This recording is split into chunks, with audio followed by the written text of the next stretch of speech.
begin with it. So it's a data sufficiency question. We'll be writing DABCE. He's asking what is the remainder when a positive integer n is divided by 24. So n when divided by 24 gives you remainder. What is my question? Statement 1 says when n is divided by 6, the remainder is 3. So when n is divided by 6, the remainder is 3. So based on this idea, the particular values of n will be 3, 6 plus 3, 9, 9 plus 6, 15, 15 plus 6, 21, 27, and so forth.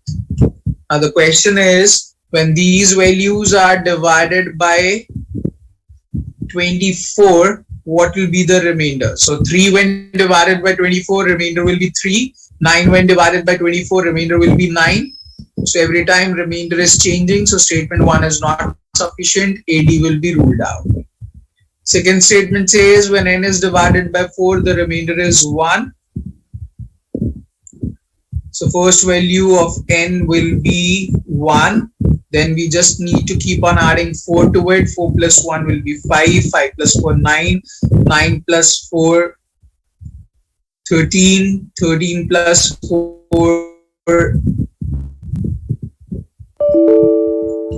17. 17 plus 4, 21, and so forth. And when these numbers are divided by 24, what will be the remainder? So 1 divided by 24, remainder will be 1. 5 divided by 24, remainder will be 5.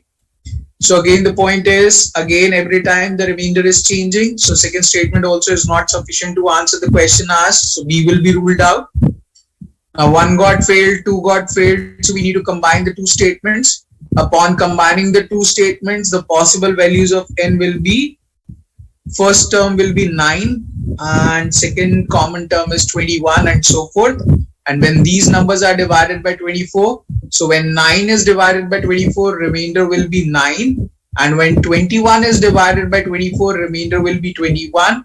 Again, the remainders are changing with every change in the number. So therefore, we don't have a definite answer to the question asked even upon combining. So the answer to the question will become E. The objective of doing these two questions was to make you understand that it's not always going to be C or E as the answer. You need to solve till the end to see what exactly will be the answer to the question. So you can't assume, basically. That's the idea altogether.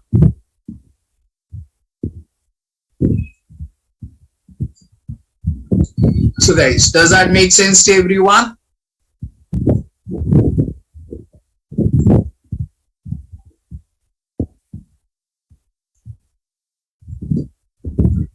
Awesome then.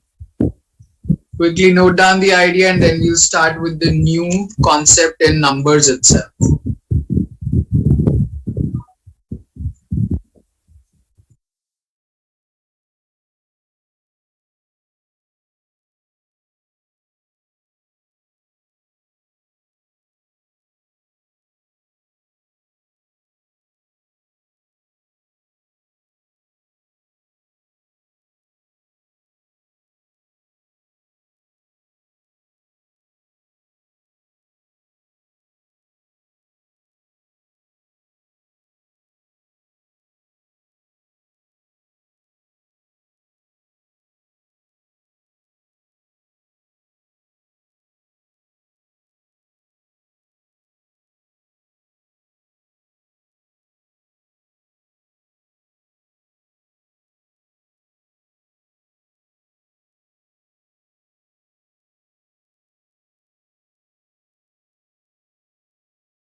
Okay guys, moving on.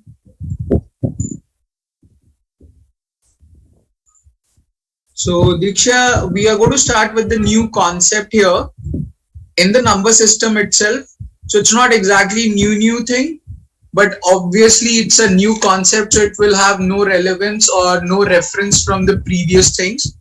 The questions which we have discussed just now, I had already discussed these questions in the, not these questions, these concept in the previous class.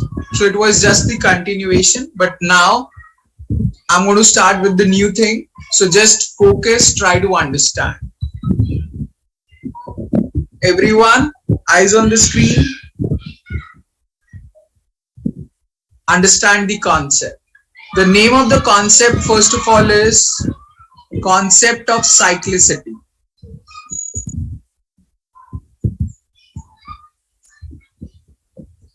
Now, first of all, we need to understand when are we expected to apply the concept of cyclicity. Simply remember, when the question asks you what is the units place of the number, what is the units place of the number, when the question asks you this way, then basically you need to apply the concept of cyclicity. Or elsewise, if upon reading the questions you get to know that if you know the units place of the number, you can easily calculate the answer to the question, then also you are expected to apply the concept of cyclicity. Now, in the concept of cyclicity, there are basically three aspects which you are expected to understand. We'll go step by step. First of all, we are going to talk about square of the numbers.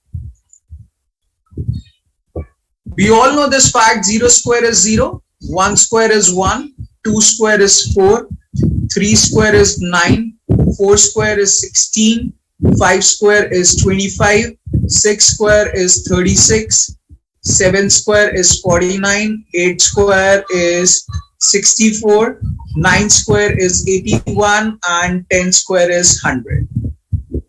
Starting from 0 till 10, you can see that units place of the number has 0, 1, 4, 9, 6, 5, 6, 9, 4, 1, 0. That means you can clearly see the fact upon squaring up a number, you can have 0 at the units place, you can have 1 at the units place, you can have 4 at the units place, you can have 5 at the units place, you can even have 6 as well as 9. But you can clearly see 2, 3, 7 and 8 does not appear at the units place.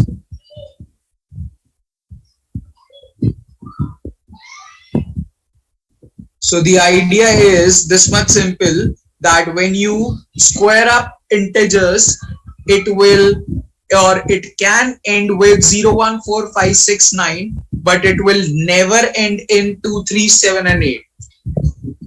So if given a choice wherein the units place of the number is either 2 or 3 or 7 or 8, then that particular number can never be square of any integer.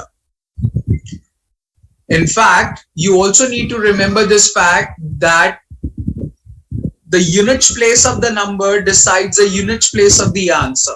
That means even if this number becomes 10, 11, 12, 13, 14, 15, 16, 17, 18, 19 or 20, or even it becomes 210, 211, 12, 213, 14, 215, 216, even if this number becomes this way, still the units place of these numbers will remain 0, 1, 4, 9, 6 and so forth only. Units place of the number finally decides the units place.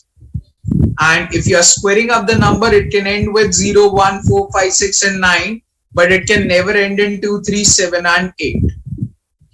Second important thing which you need to remember is 10 as a number is not a square of any integer, but 100 is actually square of 10. Similarly, 1000 is not square of any integer, but 10,000 is square of 100.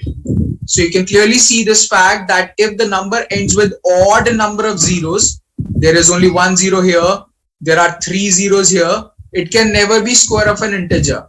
But if it ends with even number of integers, even number of zeros, then it might be square of an integer.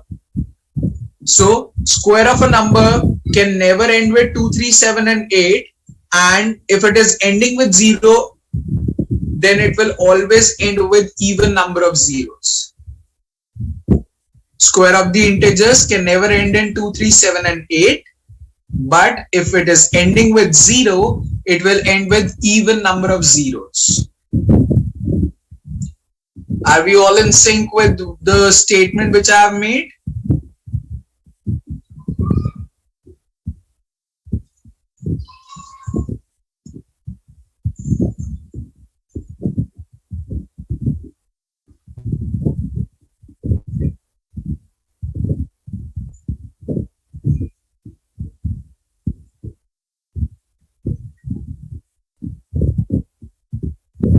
Awesome then. Quickly note down the idea and then we'll talk about the second aspect in it.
Okay guys, moving on.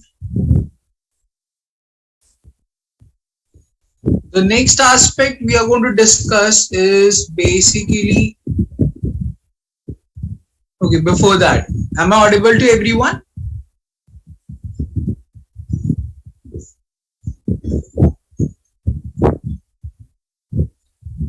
Yes, right. Okay. The next is a question kind of thing which you need to answer. Which digits raised to the power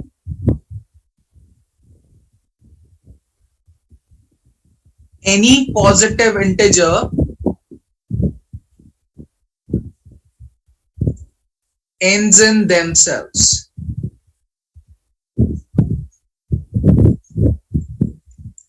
Which digits raised to the power any positive integer ends in themselves?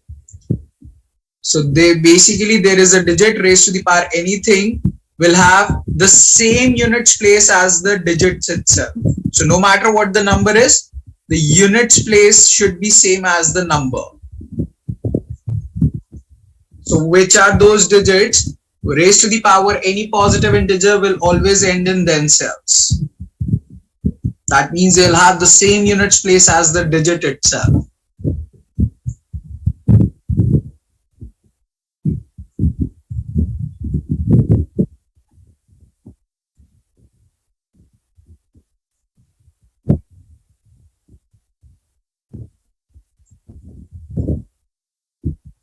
No clue about it?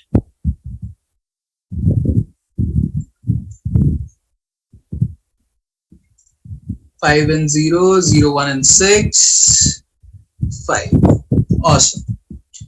So 0, 1, 5 and 6 are 4 such digits. So 0 raised to the power any positive integer will always be 0. So it will have same units place.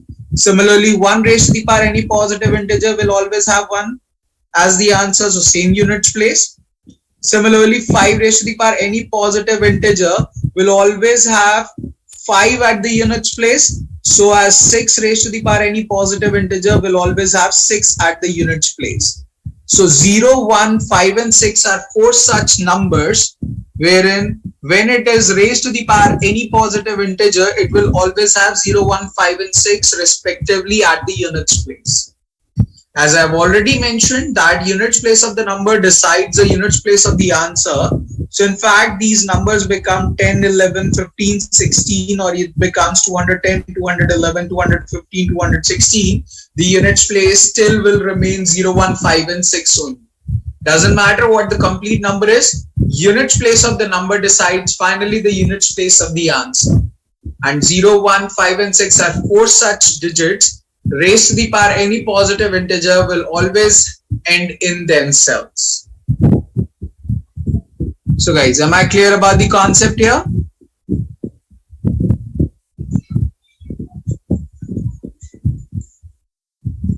Awesome. Quickly note down the idea and then we'll finally discuss the concept of cyclicity and how to solve those questions.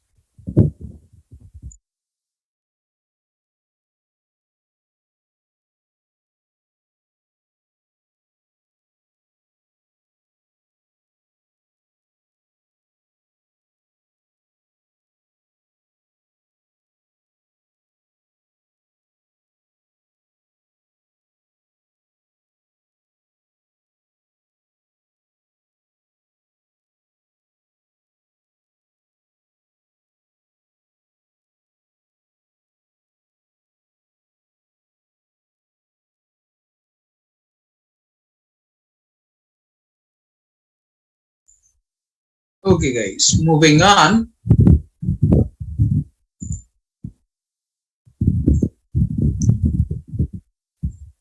Concept of cyclicity. So as I will repeat, the concept of cyclicity will be applicable in all those questions wherein you need to find out the units place of the number. Now, the point and the objective to understand first of all is that 0, 1, 5 and 6 always end in themselves. That's okay, but what happens in rest of the numbers? So if the units place is 2, 3, 4, 7, 8, 9, what will happen in that situation? So simply remember 0, 1, 5 and 6 does not have any cycle. They always end in themselves. But for rest of the numbers, there is a particular cycle which keeps on repeating. For an instance, if we talk about the number 2, then you can clearly say this fact: 2 raised to the power 1 is 2, 2 square is 4, 2 raised to the power 3 is 8, 2 raised to the power 4 is 16, 2 raised to the power 5 is 32, 2 raised to the power 6 is 64, 2 raised to the power 7 is 128, 2 raised to the power 8 is 256, 2 raised to the power 9 is 512, 2 raised to the power 10 is 1024. By the way, GMAT expects you to remember these numbers till 2 raised to the power 10. But not for 3, not for any other number, but for 2, GMAT expects you to remember till raised to the power 10. Also, GMAT expects you to remember squares till 30 and cubes till 10. That means if I say what is 25 square, you should know it is 625. It should promptly turn up to your mind. Similarly, what is 9 cube? It should promptly turn up to your mind. But otherwise, it's okay. You can calculate as well. It won't take more than 15 seconds. But yes, if you know that or if you know them, it will be much easier and you can save 15 to 20 seconds. Now, if you analyze out here, you will recognize the fact that there is a particular cycle which keeps on repeating at the units place. If you look at the units place here, you will see it's 2, 4, 8, 6, 2, 4, 8, 6, 2, 4, 8, 6, 2, 4, 8, 6, 2, 4, 8, 6. This will keep on repeating after every fourth number. So the point is, how will the question appear? The question will simply ask you, what is the units place of the number 2 raised to the power 7? Now, one of the point is you should know what is 2 raised to the power 7. That's 128. So you can easily say the units place will be 8. But if this question turns up as what is the units place of 2 raised to the power 17? Now, it's not going to be that easy to calculate 2 raised to the power 17 in the exam time. So you should follow a particular procedure. Now, what is that procedure out here? Every time when you are applying the concept of cyclicity to find out the units place of the number, what you need to simply do is pick up the power and always divide it by 4. Now, the power in this situation is 7 and we need to divide it by 4. Now the question arises, why do we need to divide it by 4?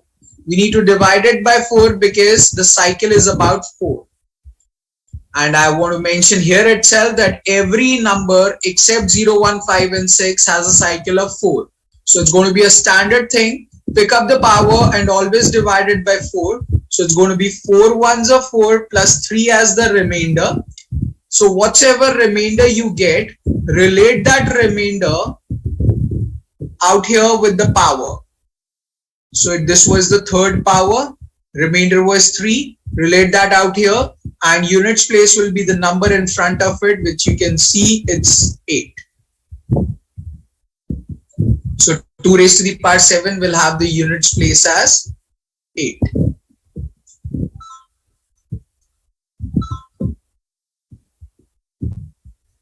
Just a second, guys.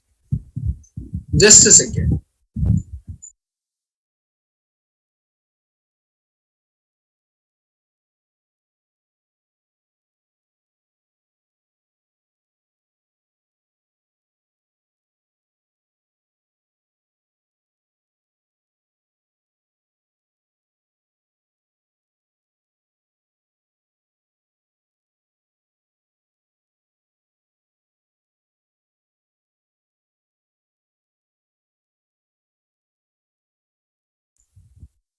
Okay, guys, I'm so sorry. So I was saying that to find out the units place, you need to pick up the power, always divide it by 4, see what the remainder is, relate that remainder with the power, and you'll get the units place. For an instance, if the question says find the units place of the number 2 raised to the power 17, so out here the power is 17, pick up the power and divide it by 4. So it's going to be 4 4s are 16 plus 1 as the remainder. So remainder is 1. So you need to relate it with the first power and you'll get the units place as 2. So the units place for the number 2 raised to the power 17 is going to be 2. Similarly, had it been the case, find the units place of the number 2 raised to the power 30.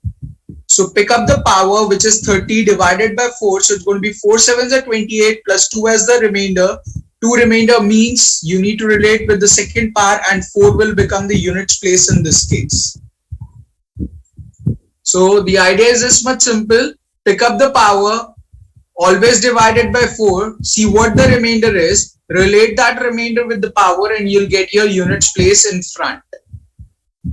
Now, the most important thing which you need to relate out here is what will happen if the question asks you find the units place of the number 2 raised to the power 16.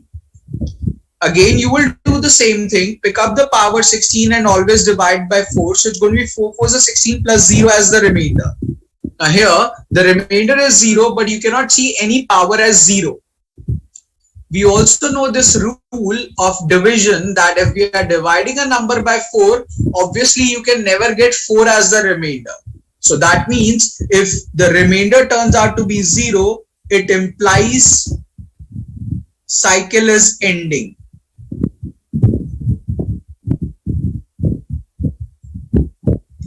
And cycle ends at 4th place. So you need to look at the 4th position and 2 raised to the power 4 is 16. So here the units place will be 6.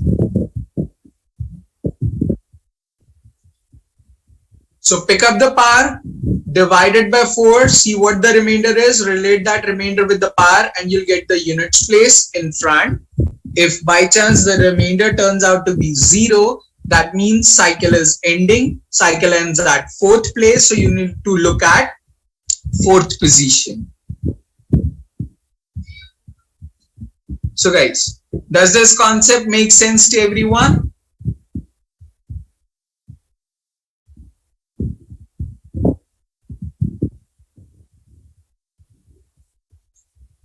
Most importantly, Diksha, do you understand what we are dealing with or talking about?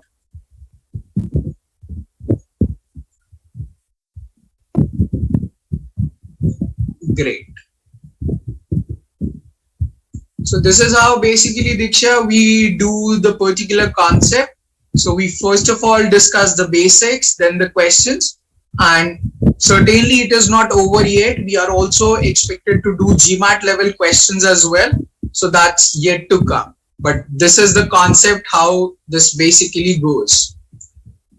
So half a minute to note down the idea, and then we'll talk about what happens in other numbers. So quickly note down the idea and then we'll move on.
Okay guys, moving on.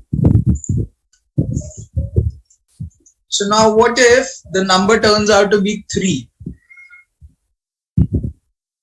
So in this scenario, if the number turns out to be 3, we all know 3 raised to the power 1 is 3.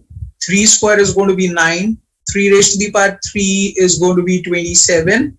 3 raised to the power 4 is going to be 81. 3 raised to the power 5 will be 243. 3 raised to the power 6 will be 729.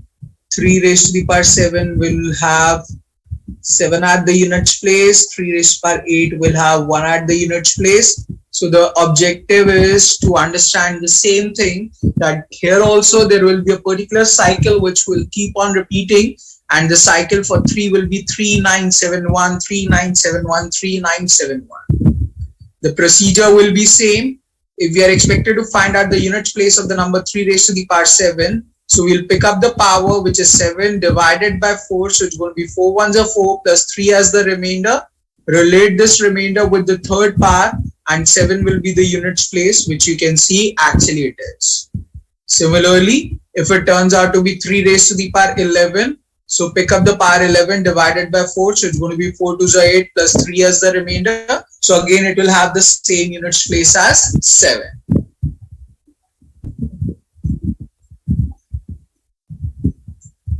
Similarly, had it been 3 raised to the power 17, pick up the power 17 divided by 4. So it's going to be 4 4s are 16 plus 1 as the remainder. 1 remainder means you need to relate to the first power. So out here the units place will become 3. And finally, if it turns out to be 3 raised to the power 16, so pick up the power 16 divided by 4. So it's going to be 4 4s are 16 plus 0 remainder. 0 remainder means cycle is ending.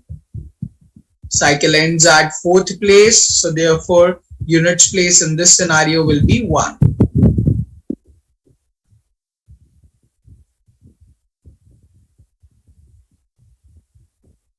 So guys, is that clear to everyone?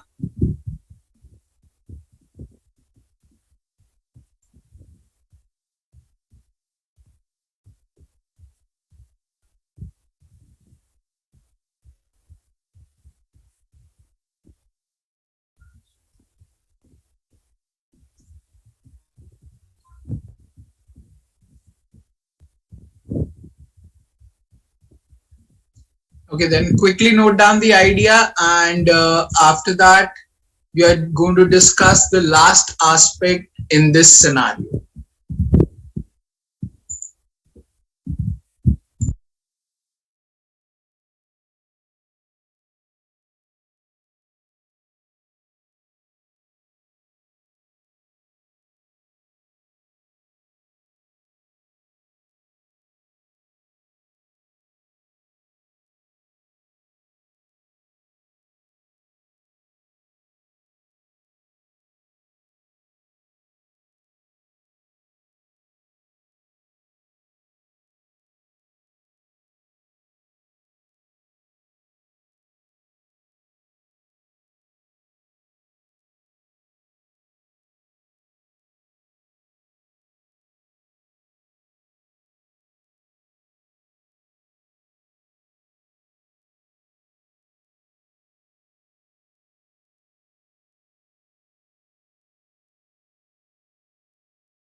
Okay guys, now the last element in this context is to understand the fact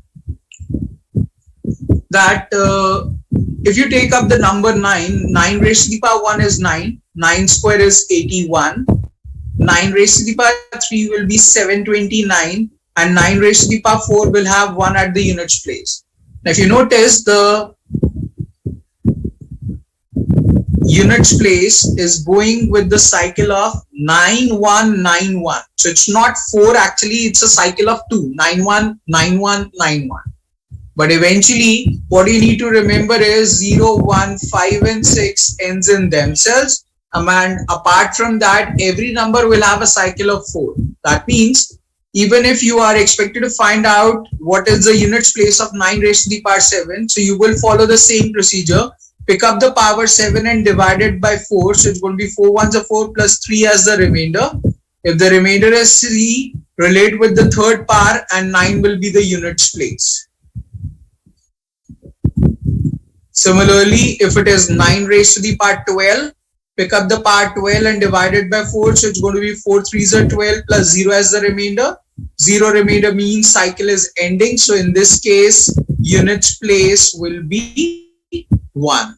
So basically the idea is, doesn't matter whether the cycle is 2 or 4, you are always expected to take as 4 and simply relate out the idea. So guys, are we all clear on this?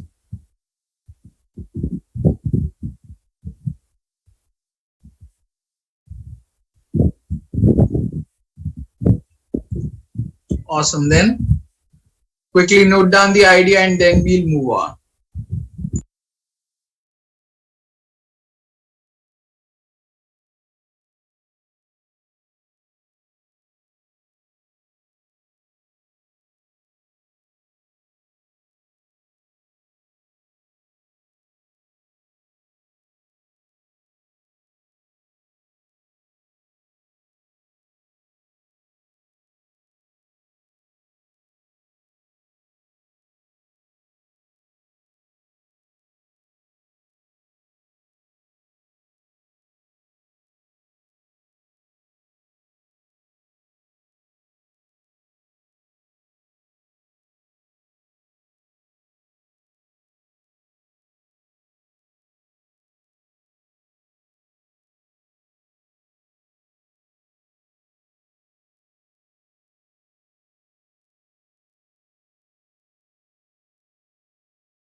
Okay guys, so bottom line is no matter what the number is given to us, you are just expected to write the first four places like this and then relate out the idea with the question.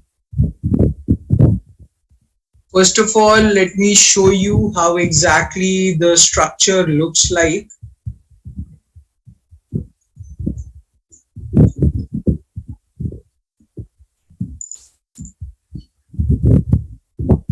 So this is the concept altogether we were talking about in bits and parts. So you can clearly see 0, 1, 5 and 6 are four such values. 0, 1, 5 and 6 are four such values which will have same units place, and rest other numbers have a cycle which keeps on repeating. So for 2 it is 2486, for 3 it is 3971, for 4 it is 464646, for 7 it is 7931, for 8 it is 8426, and for 9 it is 9191. So you are just expected to write the first four places, get the cycle in place, and get things sorted. I would suggest you to take the screenshot of this. I'll give you 15 seconds for that, and then we'll relate out a question based on.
Okay guys, moving on.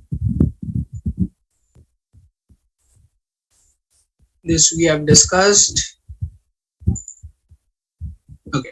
Now try out this particular question guys. What is the units digit of this particular number?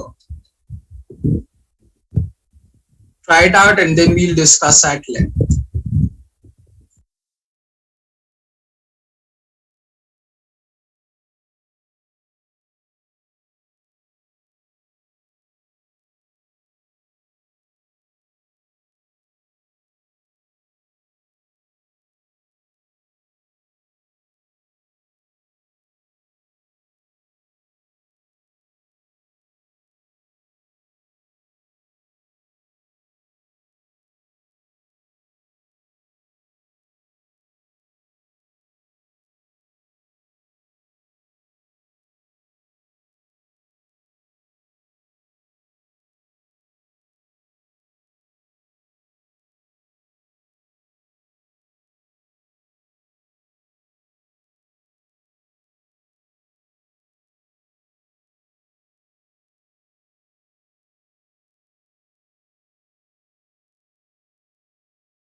Today Jyoti is on fire, huh? Solving questions very quickly.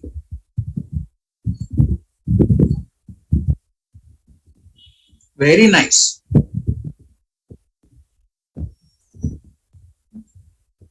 I am praising and you are laughing. What, man?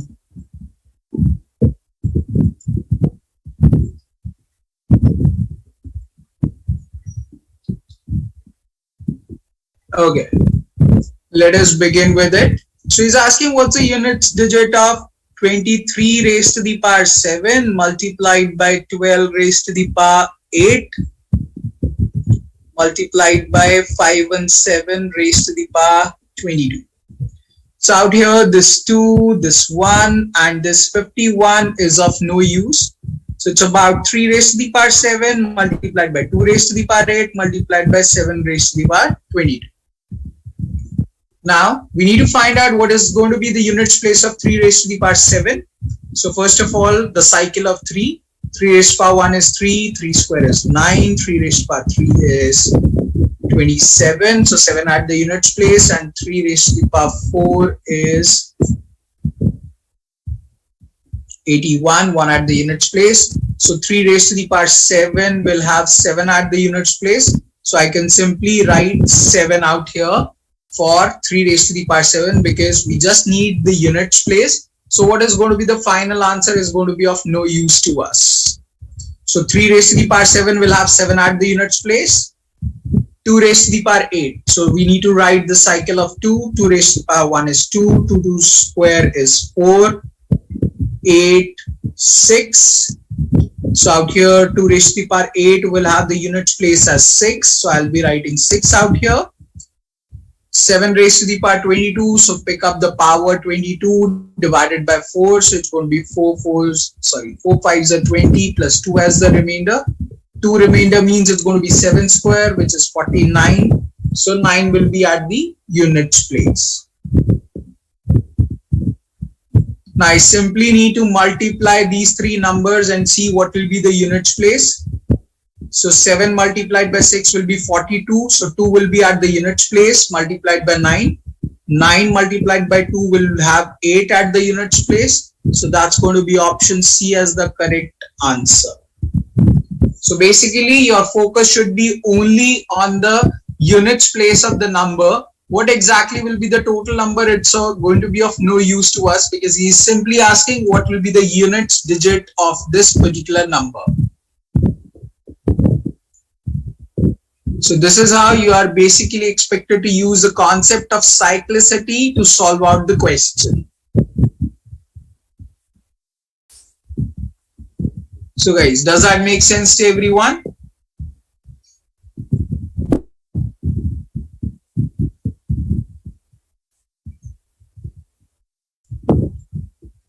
Awesome. Quickly note down the idea and then we'll move on.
Awesome. So Sandeep, clear about the things?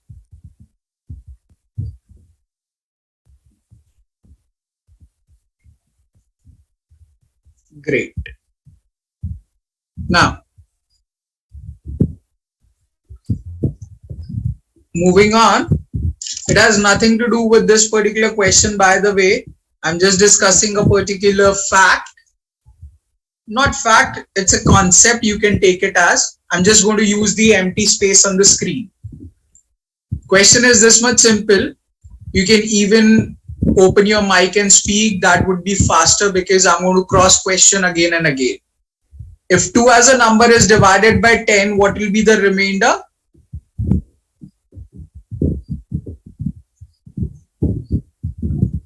Two. Sorry? 2. 2. Very good. If 12 as a number is divided by 10, what will be the remainder? Again 2. Again 2. If 13 is divided by 10, remainder will be? 3. If 133 is divided by 10, remainder will be? 3. If 7888 is divided by 10, remainder will be? 8. That means I can conclude this fact. Any number when divided by 10 will have the units place at, will have the remainder as units place itself. 2, 2, 3, 3, 8. So if a number is divided by 10, units place of the number will automatically become the remainder. That's first thing. If a number is divided by 10, the units place itself becomes the remainder. Now, if 2 is divided by 5, what will be the remainder?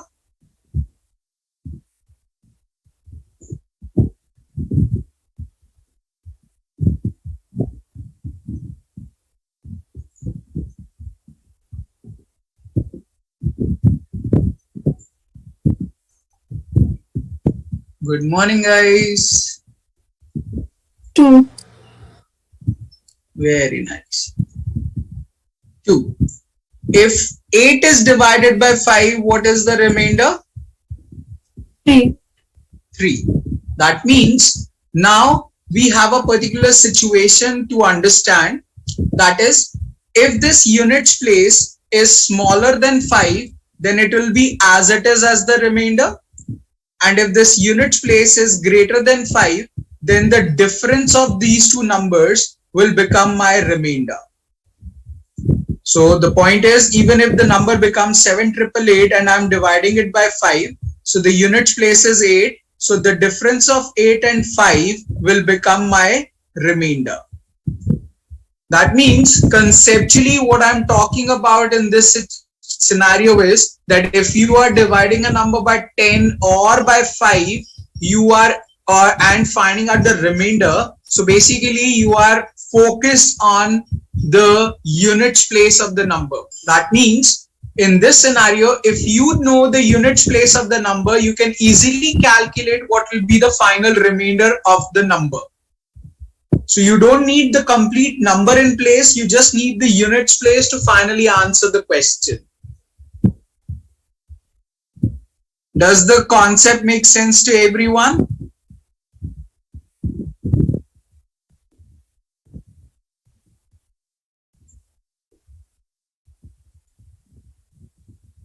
Very nice. 15 seconds to consolidate the idea and then we'll move on.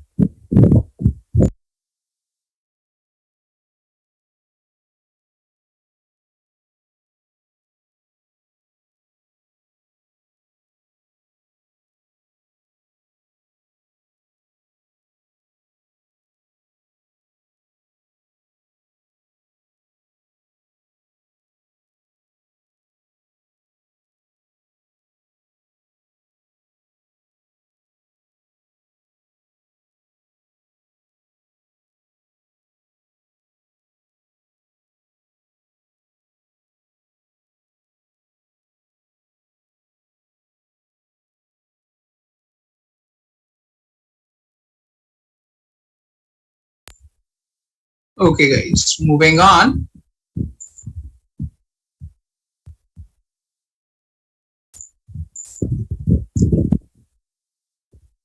Yes, please. Now try out this particular question on screen.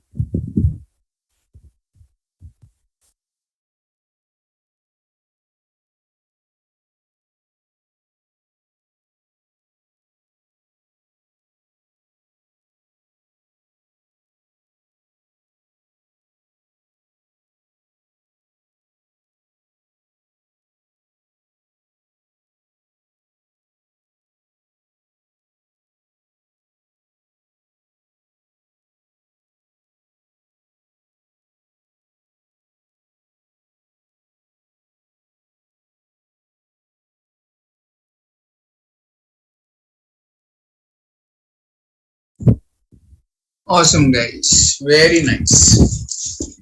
So basically the idea is if you try to simplify this particular question, then you are going to go in the wrong direction.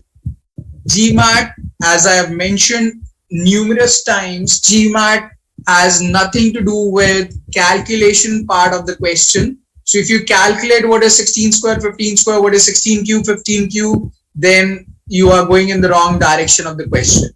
You need to focus on the units place of the number, which is 6 and 5. So it is about 16 cube minus 15 cube multiplied by 16 square minus 15 square. So the point is 16 cube will end in 6, 15 cube will end in 5. There is minus sign. So 6 minus 5 will have units place as 1. Similarly, 16 square will end in 6, 15 square will end in 5. There is minus sign. So 6 minus 5 again will have 1 at the units place.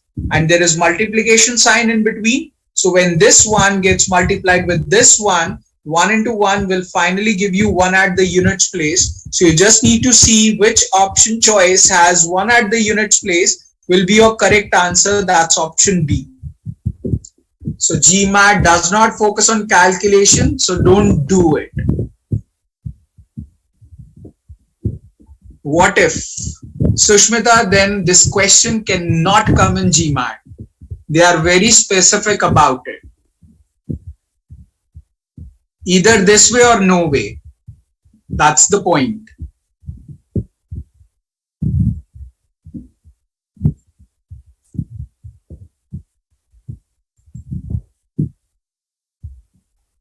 So guys, is everyone clear about the concept here?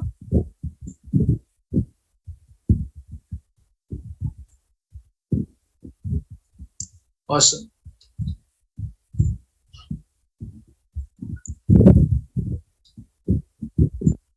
Okay, then moving on, talking about the next concept in place. The concept is about repeating decimals. So what I'll do is I'll use another screen to explain you the concept. Yeah. Now, first of all, we are going to talk about fractions in place. We all know 1 over 2 is going to be 0.5. 1 over 3 is going to be 0.333 and so forth, which can be written as 0.3 bar. 1 over 4 is going to be 0.25. 1 over 5 will be exactly 0.2. 1 over 6 will be 0.1. 6, 6, 6, 6, 6 and so forth, which is going to be 0.16 bar. The bar will be only on 6 because only the digit 6 is repeating. 1 over 7 will be 0.142857 bar, wherein 142857 will be the bracket which will keep on repeating. So it will be 142857, 142857, 142857 and so forth. 1 over 8 is going to be 0.125 exactly. 1 over 9 will be 0.11111 and so forth, which is going to be 0.1 bar. 1 over 10 will be exactly 0.1. 1 over 11 will be 0.090909 and so forth, which is going to be basically 0.09 bar.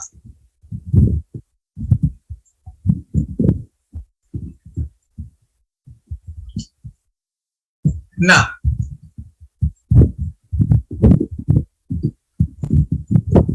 If you notice out here, you will encounter the fact that we are dealing with decimals out here.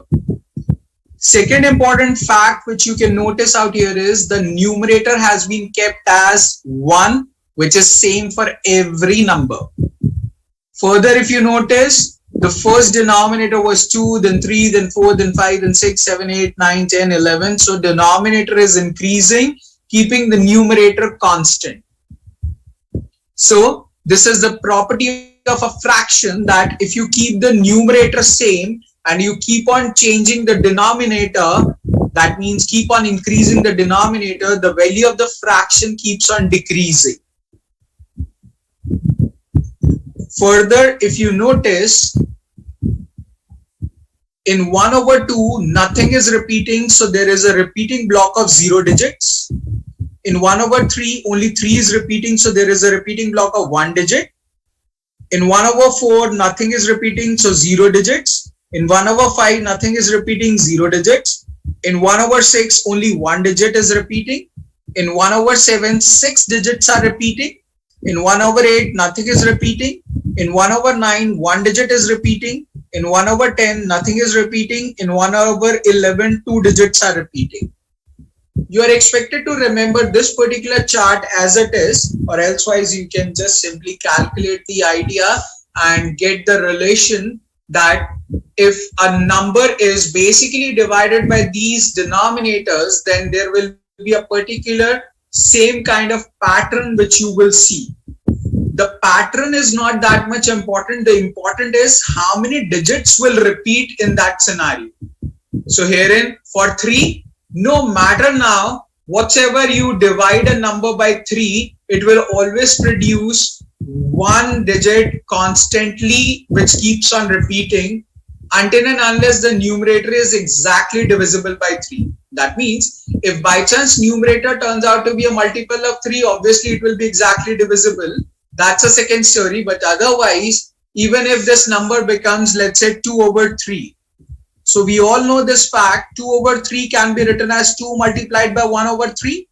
1 over 3 holds a value as 0.3 bar. So this will become 2 multiplied by 0.3 bar, and it will finally become 0.6 bar. And here also you can see only 1 digit is repeating. Which is that digit is not going to be important in GMAT, but how many digits will keep on repeating, that repeating block is important. Secondly, and most importantly, you are expected to remember this chart I have said. So for 7, 6 digits are repeating. For 8, nothing is repeating. For 9, 1 is repeating. For 10, nothing is repeating. For 11, 2 is repeating. But if you see and look at the number 6, it is 0.16 bar. Only 6 is repeating, so there is only 1 digit which is repeating. You need to understand here why this is behaving like 0.16 bar.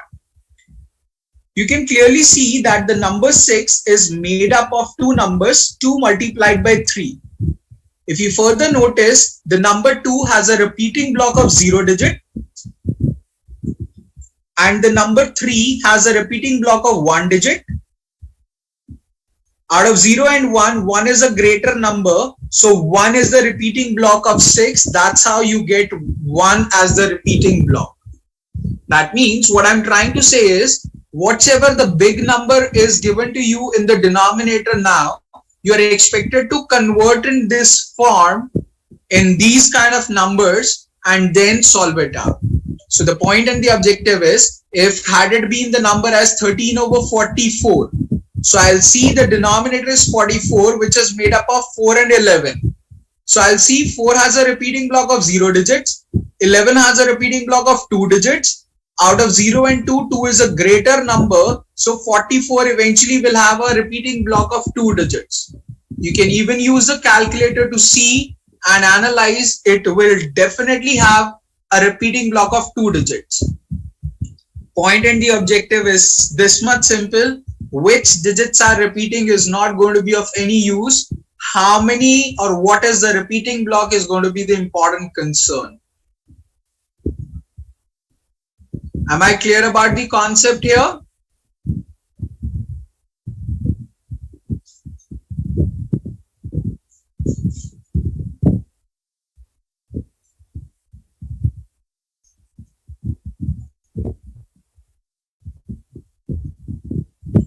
Great then.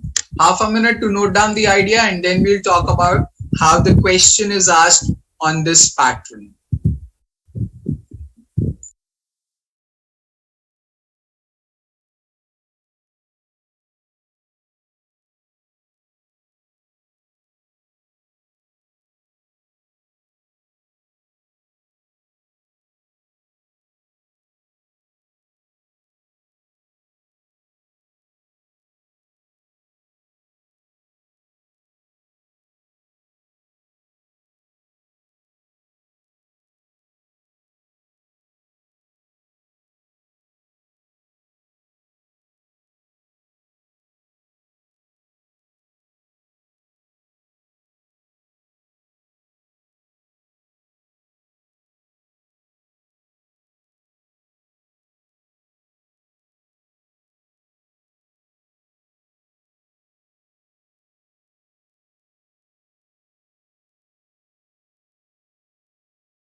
Okay guys, let us see the question based on it.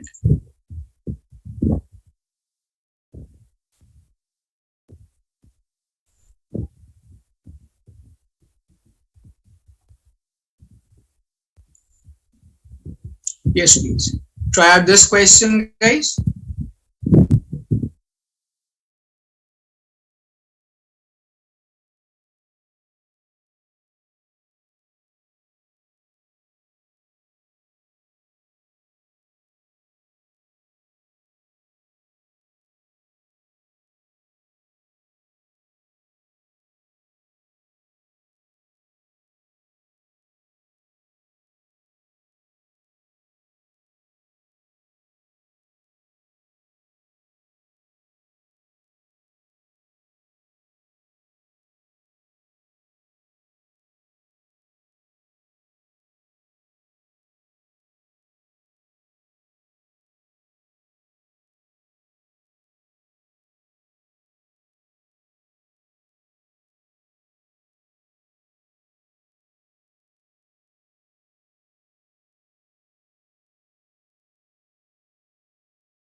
Okay guys, let's begin with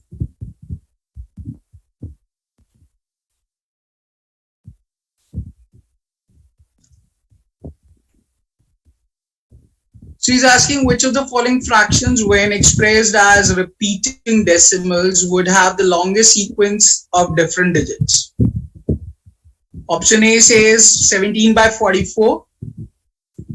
So the denominator is 44, which implies it's going to be 4 multiplied by 11. In fact, let me write it this way. It will have 4 as well as 11. So 4 has a repeating block of 0 digits, 11 has a repeating block of 2 digits. Out of 0 and 2, 2 is greater. So this number will have a repeating block of 2 digits. Option B says 5 over 6. So simply 6 has a repeating block of 1 digit. We are finding out the longest sequence. So out of 2 and 1, obviously 2 is greater. So option B cannot be the answer to the question. A has 2 digits, B has 1 digit. So obviously B cannot be the answer. Option C says 66. It is made up of 6 and 11. 6 has a repeating block of 0 digits. 11 has a repeating block of 2 digits. Out of 0 and 2, 2 is greater number. So 66 will have longest sequence of 2 digits. Now it's a problem solving question and we are getting the same answer for A part and C part. So obviously A and C, which have the same answer, cannot be the answer to the question. So both A and C will also get ruled out. Option D says 120. So 120 means it can be written as 12 and 10. 12 can be written as 6 and 2 and 10. 6 has a repeating block of 1 digit. 2 has a repeating block of 0 digits. 10 has a repeating block of 0 digits. Out of the 3, 1 is the greatest. 1 we have already rejected. So obviously here also we are going to reject option D and the correct answer will automatically become option E. This methodology with which I have solved this question is called process of elimination. That's also one sort of way of solving out a question in the exam, wherein you eliminate the option choices and automatically you reach out the correct answer to the question.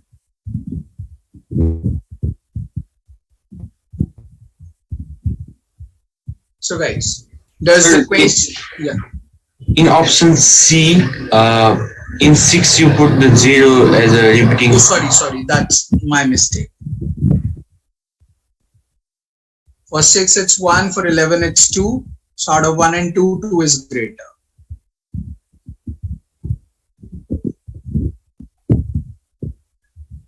Sandeep, E cannot be solved at all. You cannot solve E at all. 41 is an unsolvable number.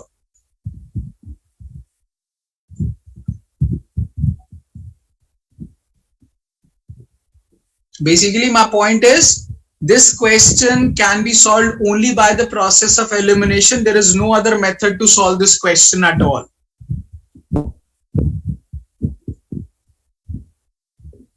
So first 4 choices are getting rejected. So automatically 5th part will become the answer.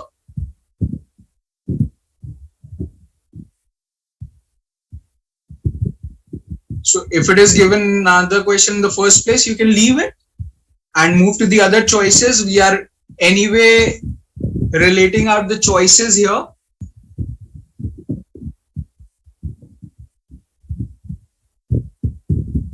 Otherwise, you can see 2 of the choices have same answer, 2 of the choices have same answer. So anyway, they cannot be the answer to the question. So automatically the leftover will become the answer.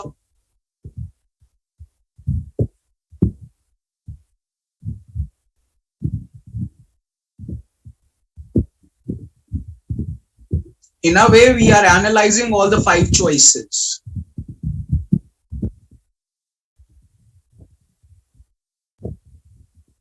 So guys, is everyone clear about the question here?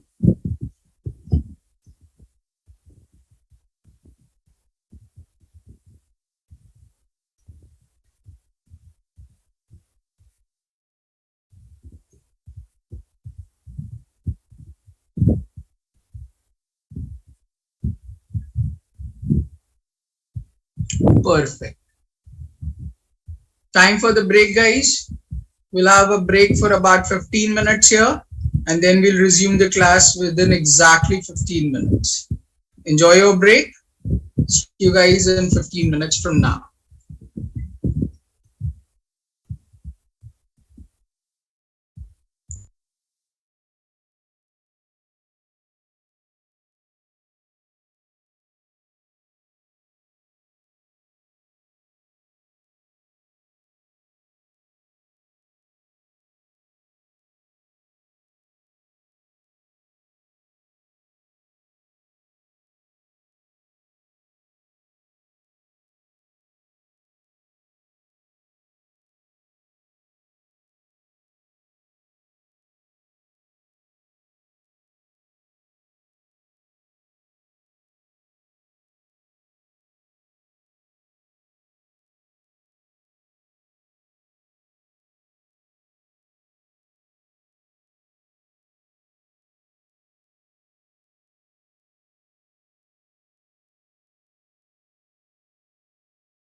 Okay, guys, is everyone back from the break?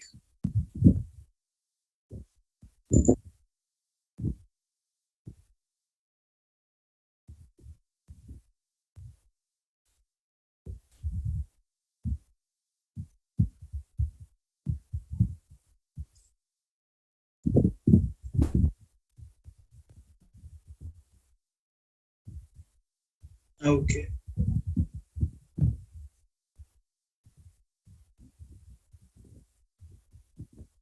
I was teaching so bad, Diksha left the class.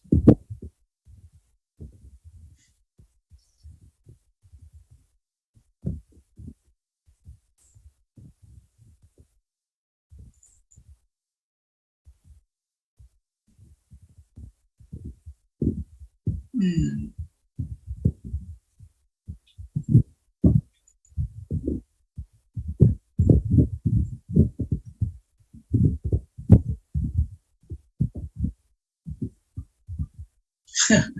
Spot on. Nice. Okay.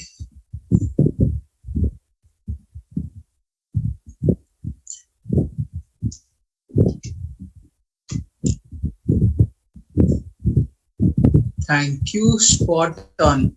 Hmm. Okay. The next idea we are going to talk about is decimals. So we are going to discuss decimals in detail. So as we all know, there are 4 different types of decimals we have, and we are going to talk about it one by one. So let us begin with it. So the first name we are going to talk about is terminating decimals. Second name we are going to talk about is non-terminating decimals.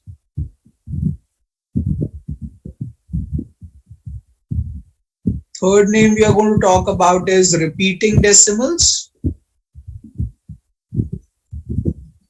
And then finally, non-repeating.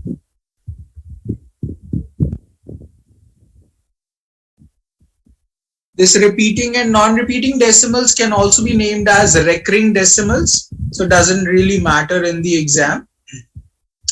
Point is to understand the concept behind rather than just these names. So the first is terminating decimals. As the name suggests, terminate.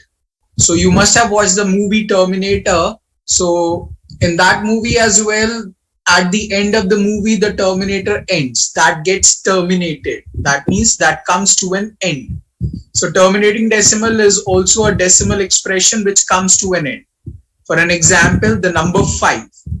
So this number 5 can be written as 5 decimal 0, which is going to end. So that's why it's going to be a terminating decimal. Even if I say 0.1 or 0.125 or 0.127, these all or 1.123, these all are going to be terminating decimals because they are coming to an end. Similarly, or on the contrary, non-terminating basically means which does not end. So it can be the decimal expression as 1.12392805432 and so forth. It keeps on going. It can be also as 0.33333 and so forth, which can be written as 0.3 bar. Basically, it's non-terminating, so it will never end. Next is repeating decimal. So you can clearly see this is the perfect example to relate to the repeating decimal, that is 0.33333. Even if I say 0.49494949 and so forth, so 0.49 bar, wherein 4 and 9 are the 2 digits which keeps on repeating in a pattern. So that's basically the repeating decimal. And non-repeating is basically wherein the digits are not repeating. So it could be 2.357290876389203 and so forth. It keeps on going. And non-repeating could also be 1.123. So the point is, this non-repeating decimal can terminate or may not terminate, but the idea is it will not repeat. And repeating decimal means it will keep on repeating with a particular pattern. So basically these four decimals are combined with one another, or I would say interconnected, but the meaning should be very clear to you out here. Initially, when we started with the number system, we discussed the concept of rational and irrational number, wherein in the concept of irrational number, when I was explaining, I said a decimal expression which is non-terminating and at the same time it is non-repeating, it will be termed as your irrational numbers. The perfect example I would relate is 0 decimal 1 0 1 double 0 1 triple 0 1 4 times 0 and so forth. It keeps on going. So there is no fixed pattern with which the things are going. In fact, I have already discussed this fact. Pi is also one sort of irrational number. Though we use it as 22/7 or 3.14, that's just approximation of the number, but then it is a non-terminating and non-repeating decimal. It's basically an irrational number.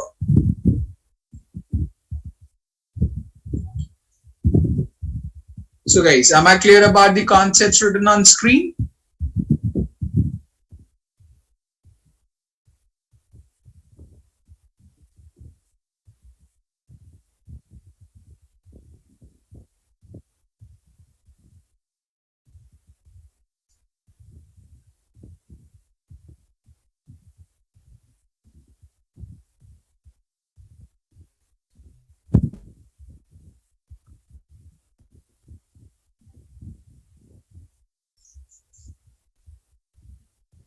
Awesome, then make a note of it and then we'll talk about one more thing in detail.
Okay guys, moving on.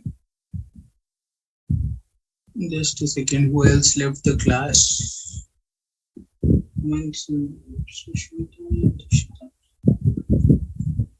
Okay, where is Jyoti now?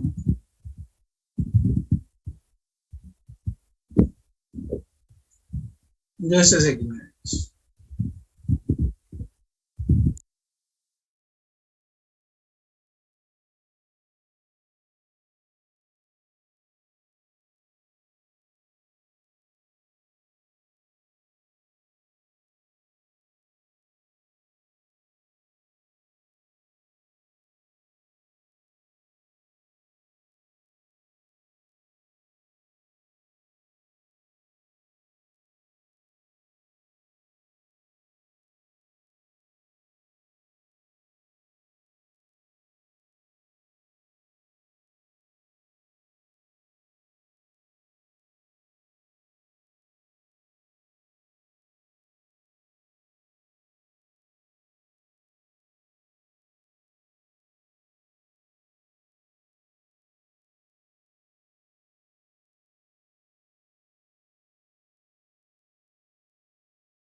Okay, guys, I don't know where she is. Let us move on.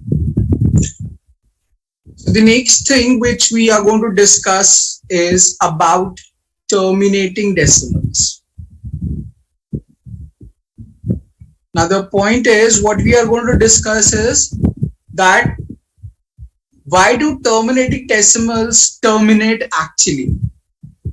Now what is so special about 1 over 2, 1 over 4, 1 over 5, 1 over 8 that's not special about 1 over 3, 1 over 7, 1 over 8, oh sorry, not 8, 1 over 9.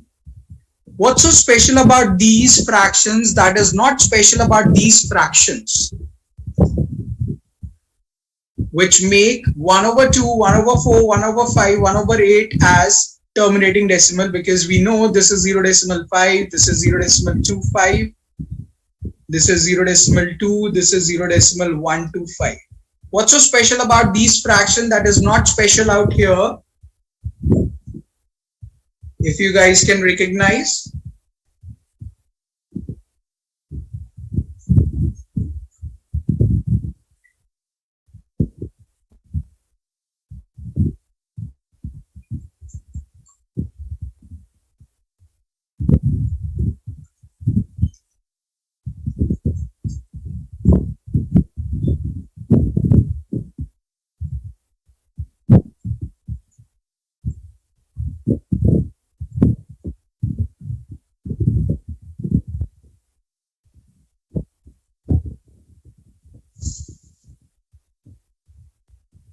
Okay, nobody's answering. Am I audible? Yeah, okay. So denominators are factors of 100. Okay, Sushmita, I can take up that as reference, but that's not exactly what I want as the answer. The exact nature or the answer.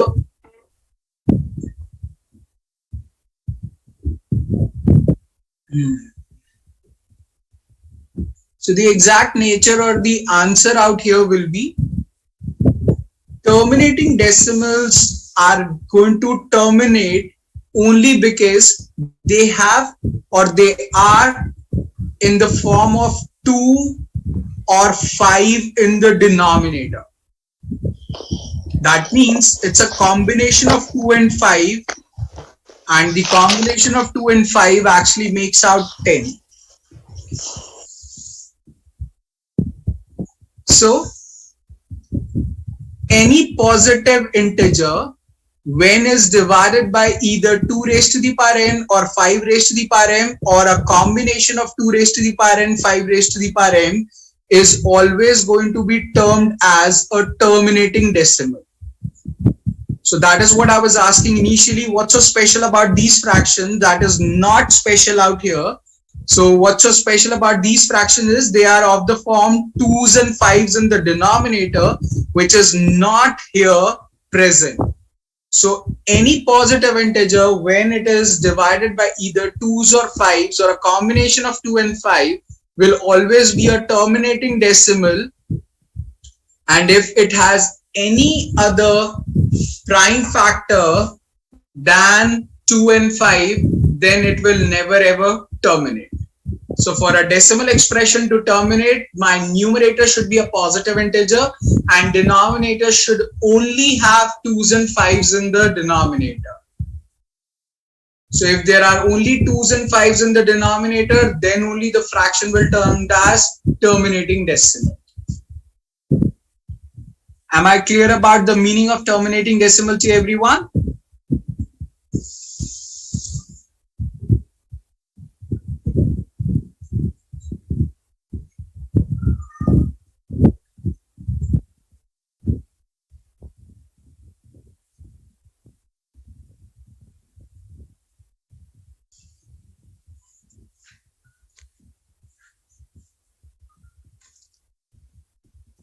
Okay, then quickly note down the idea and then we'll talk about the question based on it.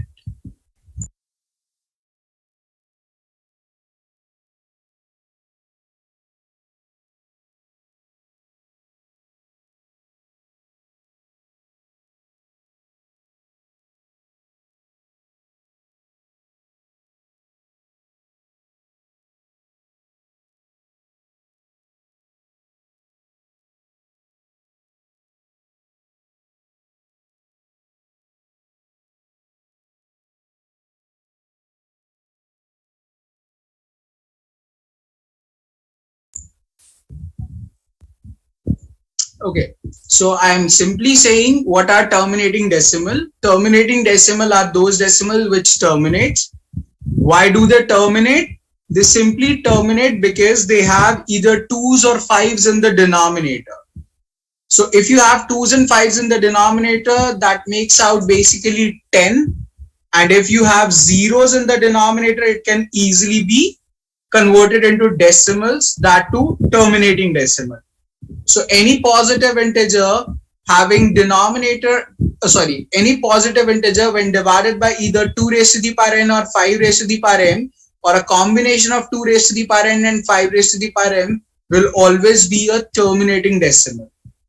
If the denominator has any other prime factor as 3 or 7 or anything else which is not 2 and 5, then it will not terminate. For an example, 1 over 33 has 3 as well as 11. It does not have 2 and 5, so this will not be a terminating decimal. But if you see the number 1 over 20, 20 has 2 multiplied by 10, 10 is again 2 into 5. So this number 20 has only prime factor as 2 and 5. So therefore, this 1 over 20 will always be a terminating decimal, but rest will not. Am I clear?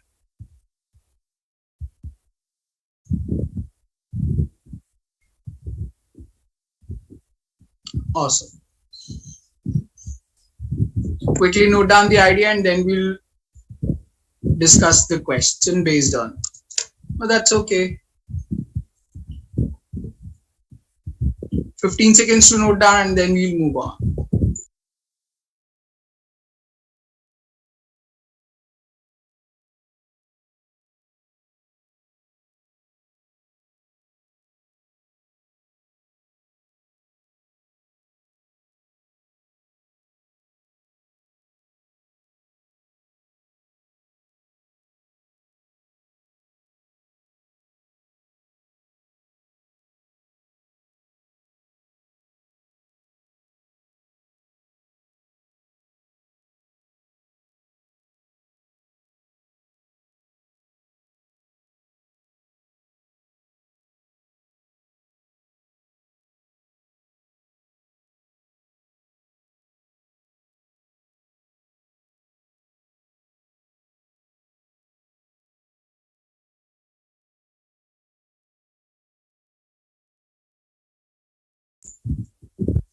Okay guys, let us talk about the question based on.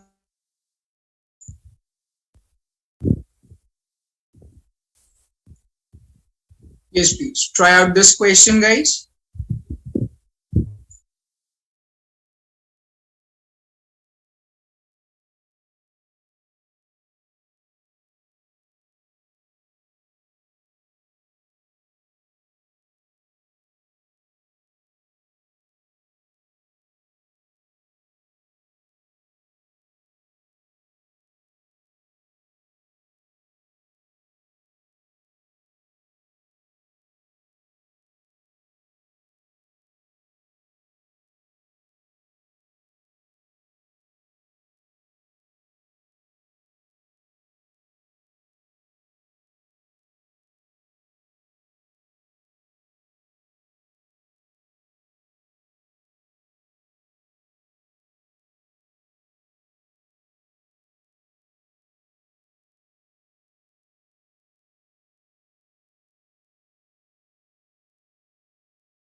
Okay, by now you must have solved this question.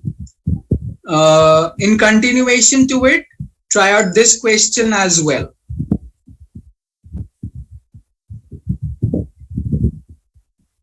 And then we'll discuss both the questions. Try out this one now.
Okay, guys. Now, first of all, I want to know, what do you think is particularly the difference in the two questions which we have just solved? And it would be great if you speak by opening up your mic. What difference do you see in the two questions?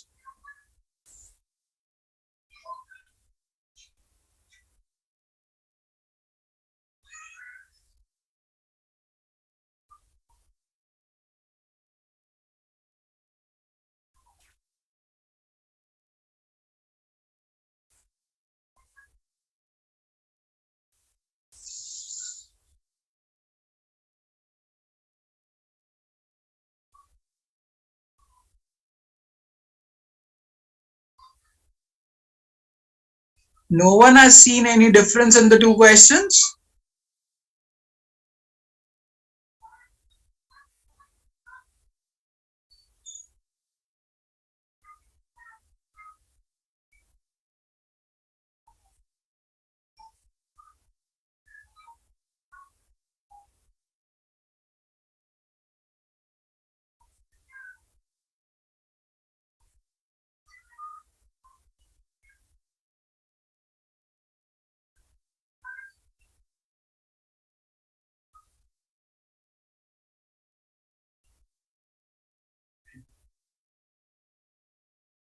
It's okay if you'll go wrong, it's okay.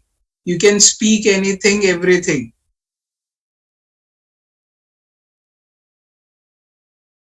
I just want to know what's there in your mind.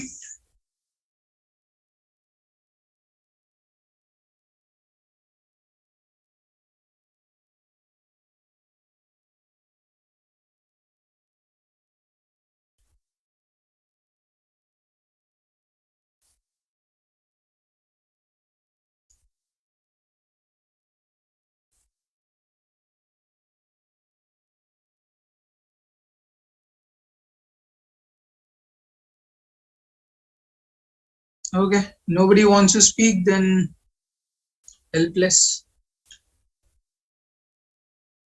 This is what, Aman, I am spot on.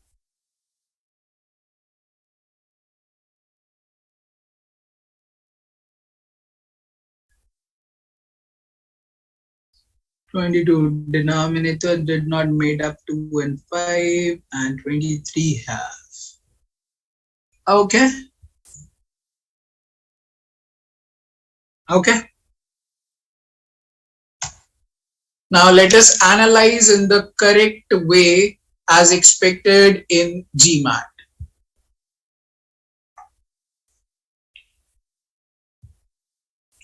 Now it's a data sufficiency question, DABCE. First of all, answer to the question which I was asking.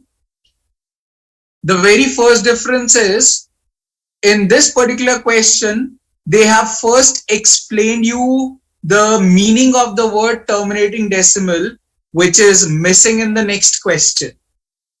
In the next question, they are directly talking about R and S. And in this question, they have discussed any decimal that has only a finite number of non-zero digits is a terminating decimal. Eventually, it's of no use to us in this scenario because we already know what a terminating decimal is. So it's immaterial. Obviously, in the exam time, if a statement is given and you know the definition, you can easily relate what they are talking about. But eventually, if you don't know the definition, then obviously you will go mad what they are talking about. So that is why I am, since the beginning of the class, talking about or discussing about the exact definition. This is the reason why it is important to know the definition in place. Now, the second difference which you can see in the two questions is, in this question, after the definition, it says if A and B are positive integers and the ratio A by B is expressed as decimal. So they have specified A and B are positive integers. So they have specified what is A, what is B. But in this question, nothing has been specified about R and S. What is R? We have no clue. What is S? We have no clue. And we cannot even assume R and S to be positive, negative, zero, or anything. So that's the very first difference in the two questions altogether. So let us go one by one now. So question number 22 says any decimal that has only finite number of non-zero digits is a terminating decimal. Okay, fine. It says if A and B are positive integers and the ratio A by B is expressed as decimal, he's asking us the question, is A by B terminating decimal? So that's my question. Statement 1 says A is in between 50 to 60. That means A can be 51, can be 52, can be 53, can be anything till 59. But what is the denominator? What is B in this case? We have no clue. So we can't say anything about A by B being terminating or non-terminating. So first statement gets ruled out. That means AD gets ruled out. Second statement says B is equals to 3. Very nice. What is A? A question mark. It could be 1 by 3, it could be 2 by 3, it could be 3 by 3. My point is, it could be a terminating decimal, it may not be a terminating decimal because we don't know what A is, so we cannot conclude anything from the second statement as well, ruled out. Now statement 1 got failed, statement 2 got failed, so we need to combine the two statements. Upon combining the two statements, A will be 51, 52, 53 and so forth till 59. And B in the denominator will always be 3. Now, if you further notice, the first expression 51 over 3 can be easily calculated as 17, but the next cannot be calculated. That means it may be a terminating decimal, it may not be a terminating decimal, so we have no idea out here. So therefore, even after combining the two statements, we don't get a definite answer to the question asked. Henceforth, the correct answer to the question will become E. And this is how you are basically expected to solve out the question based on concept of terminating decimals. So guys, does this question make sense to everyone?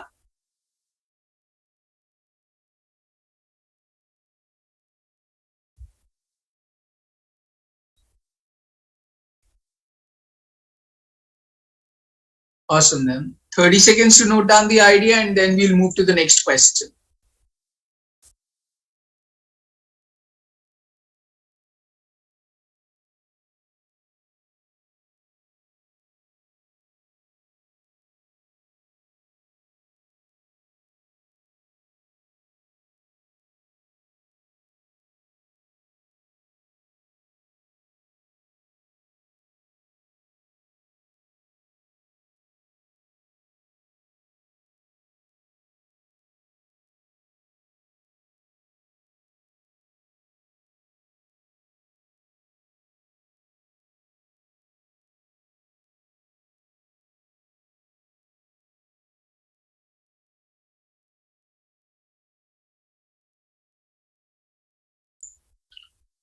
Okay guys, moving on to the next one.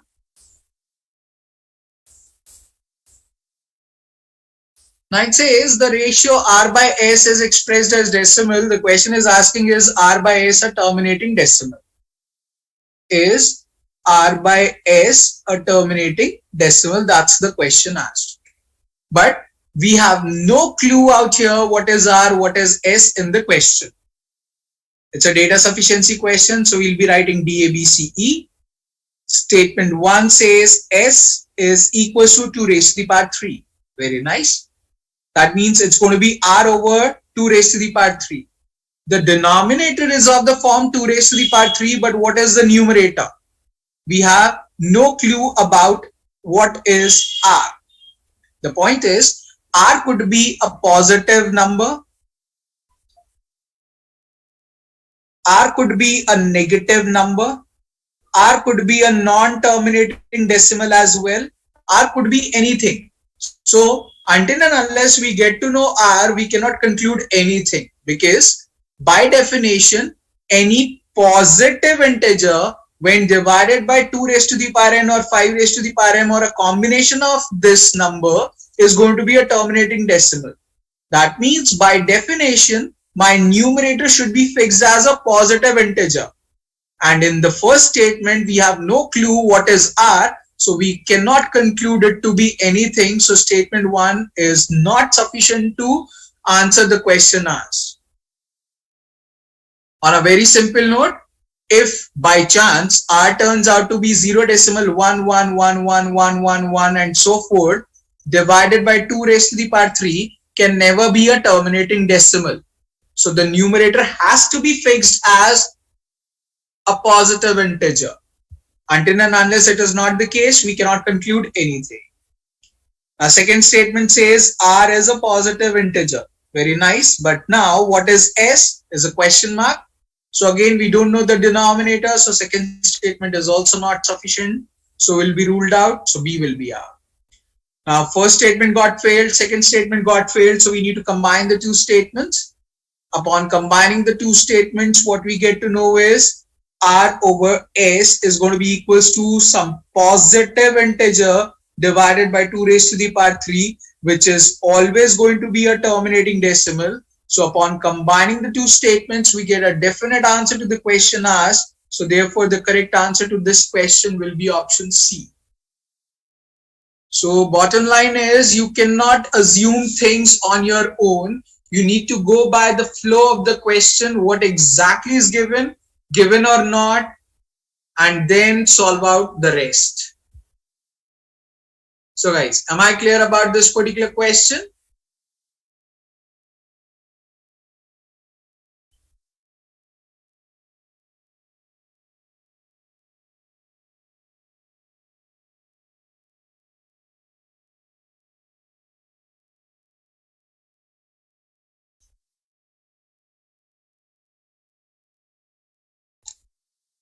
Please reply, am I clear about this question?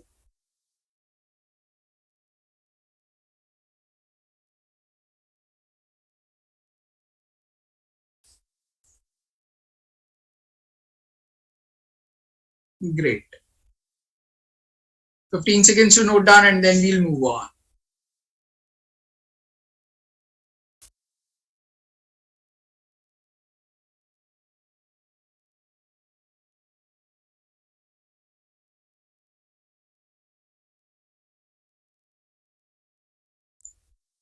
Jyoti, then also 8 over 8 is going to be 1, which is a terminating decimal.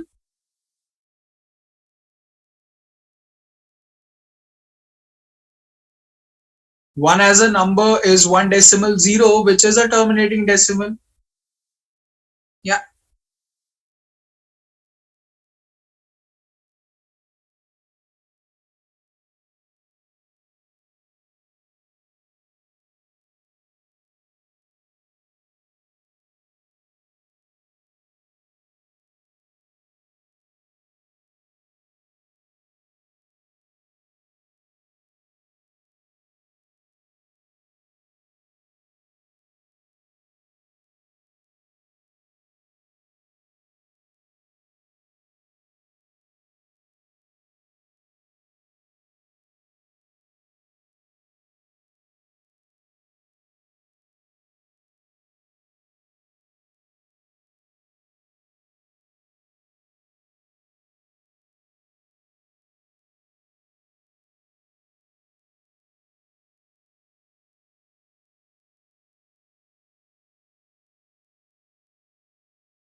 Okay, guys, moving on.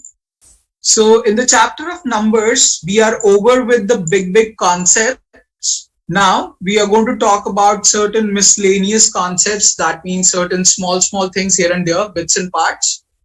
And again, we are going to do the same thing, that we are going to discuss the concept and then question based on it, concept then question. So let us begin with it. This we have already discussed. Squares of integers never end in 2, 3, 7 and 8, and it always ends with even number of zeros. For your reference, what's your name? I forgot. Diksha, right? Is she there? No, she is not there. Okay, then leave. So guys, this is just the point from the formula sheet. Squares of the integer never end in 2, 3, 7 and 8, and it always end with even number of zeros. Quickly note it down and then we'll move to the next idea.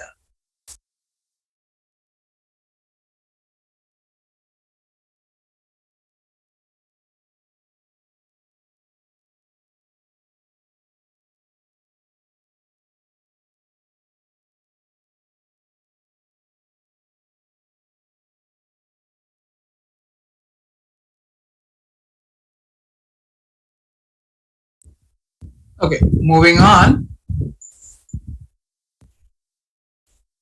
So the question based on it will be this one. Which of the following cannot be the square of an integer? So you just need to look at the units place of the number and see which has 2, 3, 7 or 8 present. So this is 5, this is 1, this is 1, this is 8. So the number ending in 8 can never be the square of the integer. Henceforth, option D has to be the correct answer to the question. Which of the following cannot be the square of an integer? Option D cannot be the square of the integer because its units place is 8.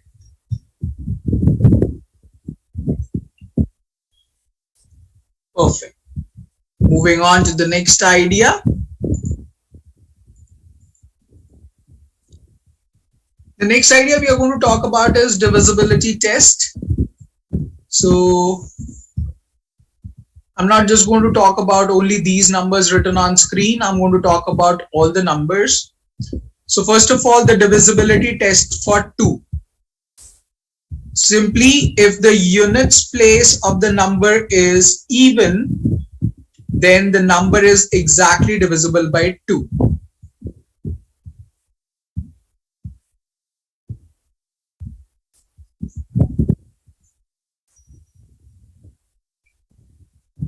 If the units place of the number is even, then number is exactly divisible by 2. Next is divisibility test for 3. You need to add all the digits, and after you get the sum, divide it by 3 and check whether this sum is exactly divisible by 3 or not. If this sum is divisible by 3, then certainly the number will also be divisible by 3. For an instance, if I say 729 is the number and I want to check whether it is divisible by 3 or not. So in this scenario, we'll add up the digits 7, 2 and 9. 7 plus 2 is 9, 9 plus 9 is 18, so it's going to be 18 over 3. 3 6 is 18, so this number 18, which is the sum of the 3 digits, is exactly divisible by 3. Yes, so therefore I can say that the number 729 will be definitely divisible by 3.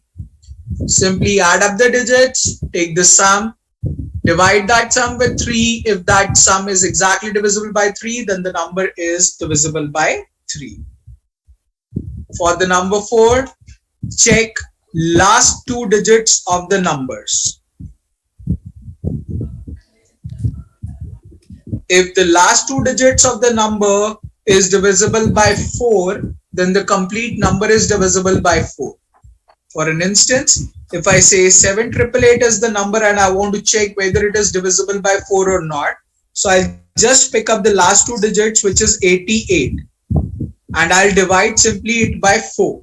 So it's 4 to 8, 4 to 8. Because the number 88 is exactly divisible by 4, therefore I can say 7888 is definitely going to be divisible by 4. So you don't need to check the complete number. You can simply check the last two digits of the number. If the last two digits of the number is divisible by 4, then the complete number is divisible by 4. The next number is 5. For the number 5, if the units place is either 0 or 5, somebody's mic is on. Can you please switch it off?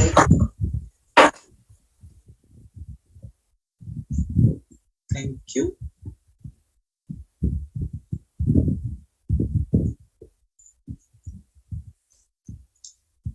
So, in case of 5, you just need to check the units place. If the units place of the number is either 0 or 5, then definitely the number will be divisible by 5. Next is the number 6. If the number is exactly divisible by 2 and at the same time it is also divisible by 3, then the complete number is definitely going to be divisible by 6. If a number is exactly divisible by 2 and at the same time it is also divisible by 3, then the number is exactly divisible by 6.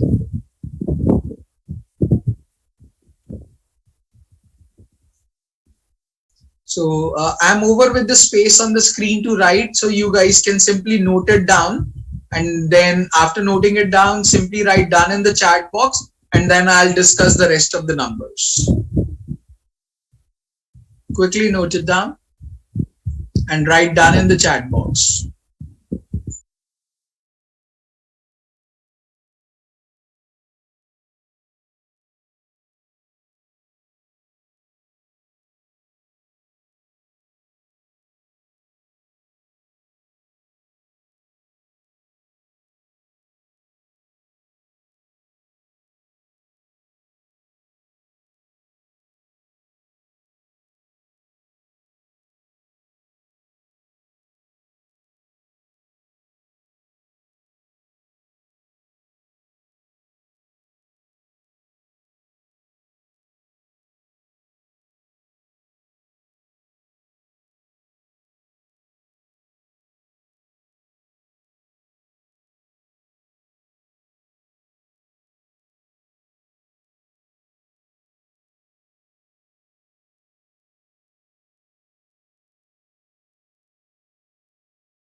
Okay guys, moving on. GMAT does not test you on the number 7, so we'll keep it out. Otherwise as well, dividing a number by 7 simply is more easier than applying any sort of rule. For number 8, you need to check last 3 digits of the number. As like in 4, you check last 2 digits. In case of 8, you check last 3 digits of the number. So for an instance, if 7888 is the number and I want to check whether it is divisible by 8 or not, so you just need to check the last 3 digits. If the last 3 digits of the number is divisible by 8, then the complete number is definitely going to be divisible by 8. So in case of 8, you just need to check the last 3 digits of the number. In 9, the case is as same as 3. You need to add all the digits of the number and take the sum and check whether that number is divisible by 9 or not. Check that sum is divisible by 9 or not. If that sum is divisible by 9, then the number is definitely divisible by 9. The point is this much simple. If let's say I want to check whether 729 is divisible by 9 or not, so add all the digits, 7 plus 2 plus 9, so that's going to be 18 over 9.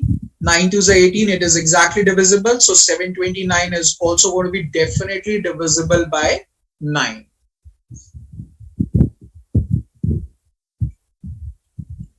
And for the number 10, it's the way easiest concern. You need to have units place as 0. If the units place is 0, then it is exactly divisible, otherwise not.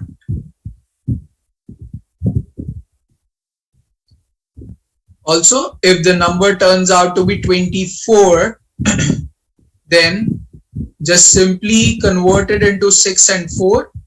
For 6, we know if the number is exactly divisible by 2 and at the same time it is exactly divisible by 3, then it will be divisible by 6. And for 4, you need to check last 2 digits. And if the number is exactly divisible by 2 and by 3 and by 4 as well, then the number is definitely going to be divisible by 24. But you need to go by the given choices, given relationships, given information, and based on that you need to solve out the question. But otherwise, am I clear about the idea here?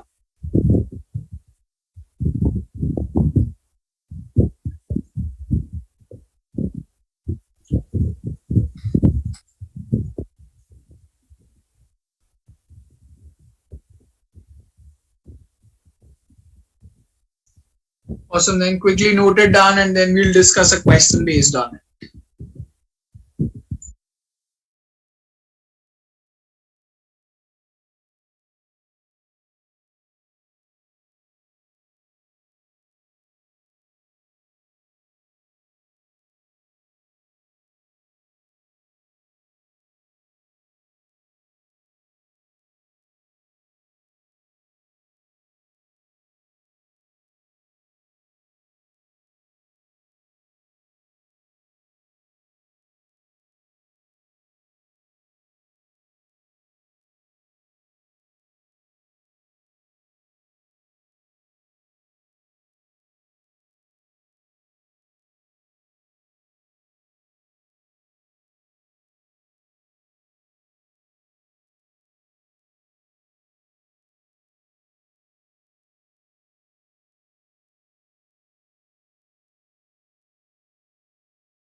Okay guys, now try out this particular question on screen.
Okay, let's begin with.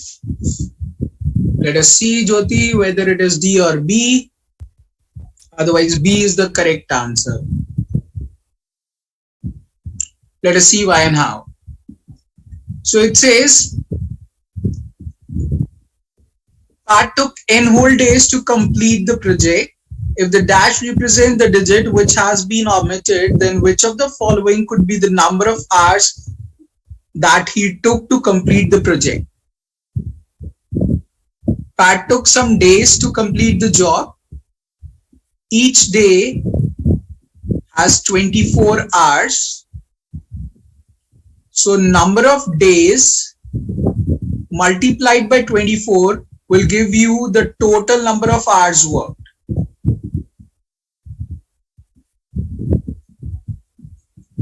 Now what do we need to find out? Then which of the following could be the number of hours? So if we need to find out number of hours,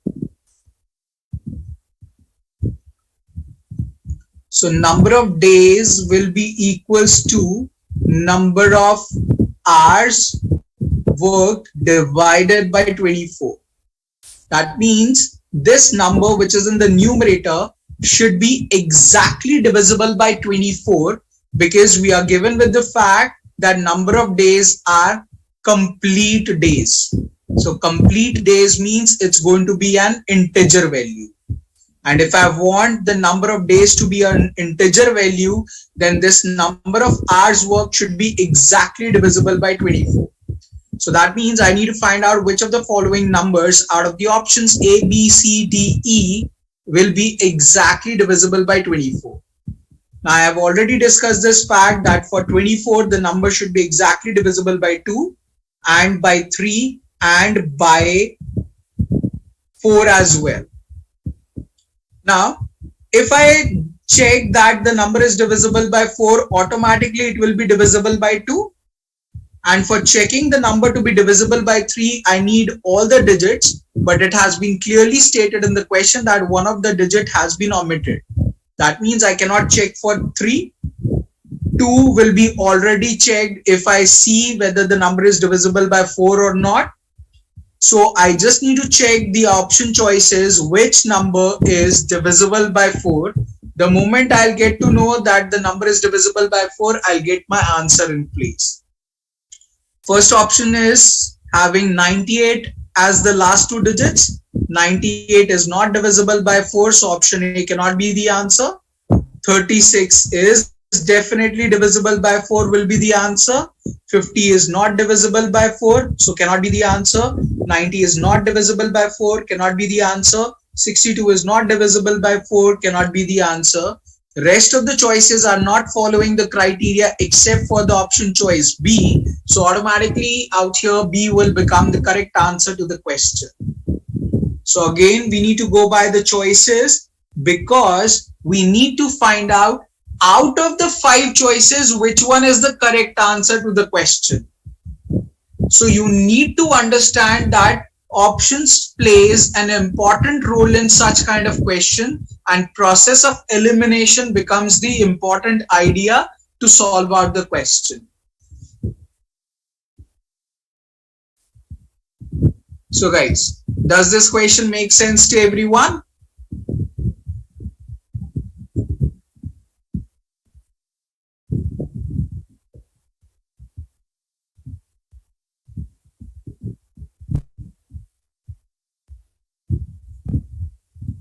Great. 30 seconds to note down the idea and then we move on.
Okay guys, moving on to the next idea.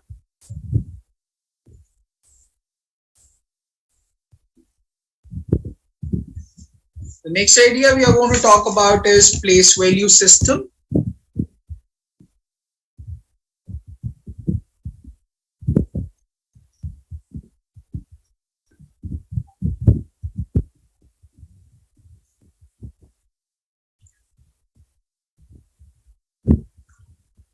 The question is, there is a number given to us as 253.846. The question is asking which digit is in hundreds place. So you guys tell me which digit is in hundreds place.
Awesome, Sushmita. Only okay. First Jyoti said 4, then 2. Aman also said 2, 4. But eventually 4 is the correct answer out here, not 2. The only point here to understand is the spellings of the word hundreds. The point is, this 3 is at units place, this 5 is at tens place, and this 2 is at hundreds place, wherein the spellings are HUNDREDS. So it is ending with S. but post the decimal it is 8. So this place is basically tens, TENTHS. 4 is at hundreds place, HUNDREDTHS, and 6 is at thousands place. The point out here is if the word ends with only S, it is on the left of the decimal, and if it is ending with THS, it is going to be on the right of the decimal. This is something very important to notice out here. Second thing to notice out here is there is no place called as units. That's not the place. UNITHS is no place at all. Units or ones is the place on the left of the decimal. Basically, the point here is that if there is a number as 3.8, you can simply rewrite it as 38/10. So over 10 implies you have 10 in the denominator, so it should represent tenths place. That's the whole idea altogether. The next important thing which you need to remember is, if let's say there is a number given to us as 72, so you should encounter this fact that the number 72 can be written as 7 multiplied by 10 plus 2 multiplied by 1. So basically 2 is at the units place, 7 is at the tens place. So units place will get multiplied by 1 and tens place will get multiplied with 10, and henceforth will form out the complete number. Similarly, if the number would have been 72.5, this can be written as or broken as 7 multiplied by 10 plus 2 multiplied by 1 plus 5 multiplied by 1/10. And henceforth it will become the same number as 72.5. So the point is, on the left of the decimal, it's about 1, 10, 100, 1000, 10,000, and on the right of the decimal, it's about 1/10, 1/100, 1/1000, and so forth. This breaking up of number and understanding in the correct manner is really very important to notice in this context. Am I clear about the place value system and how to break out a number and write it?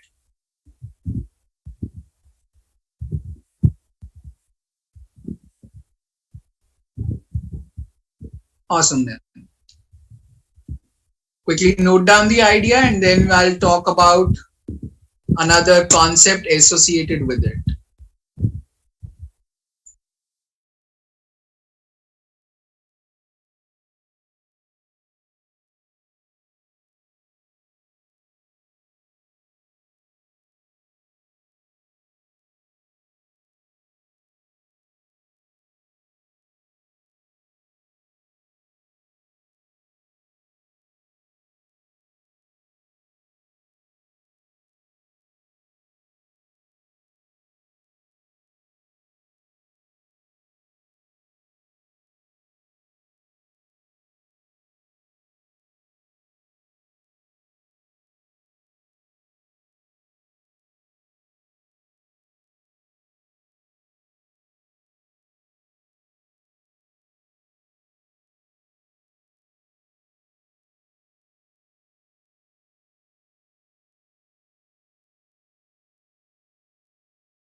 Okay guys, moving on. Now we are going to talk about the concept of rounding off number.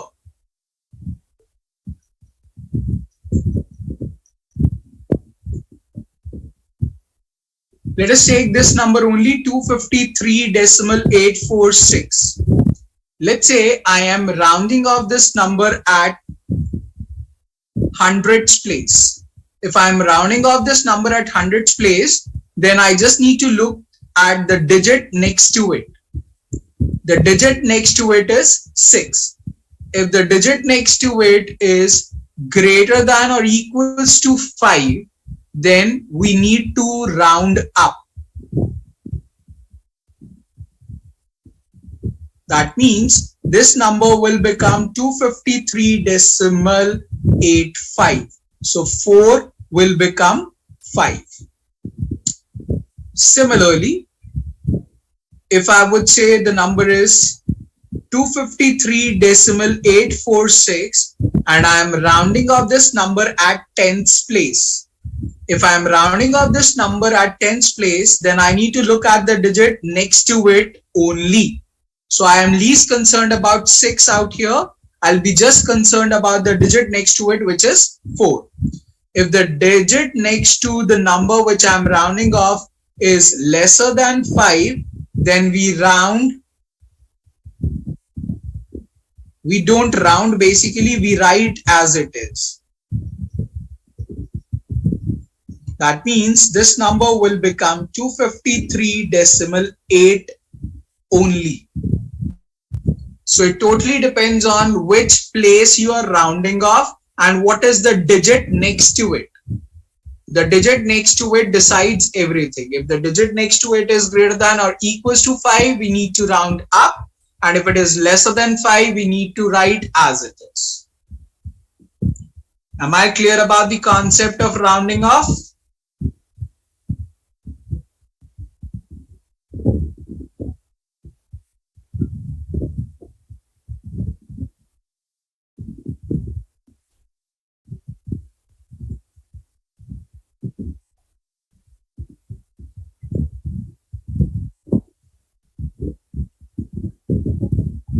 Great.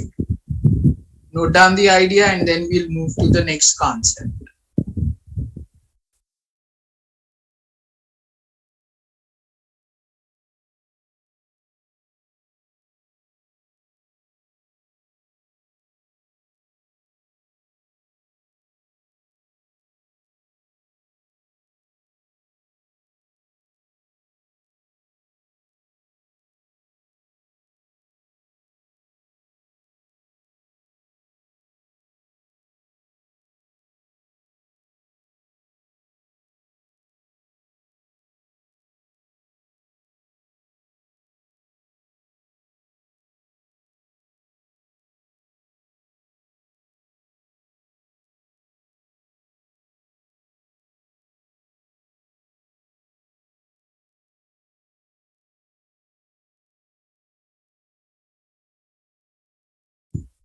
Okay guys, moving on, talking about the last concept for the day.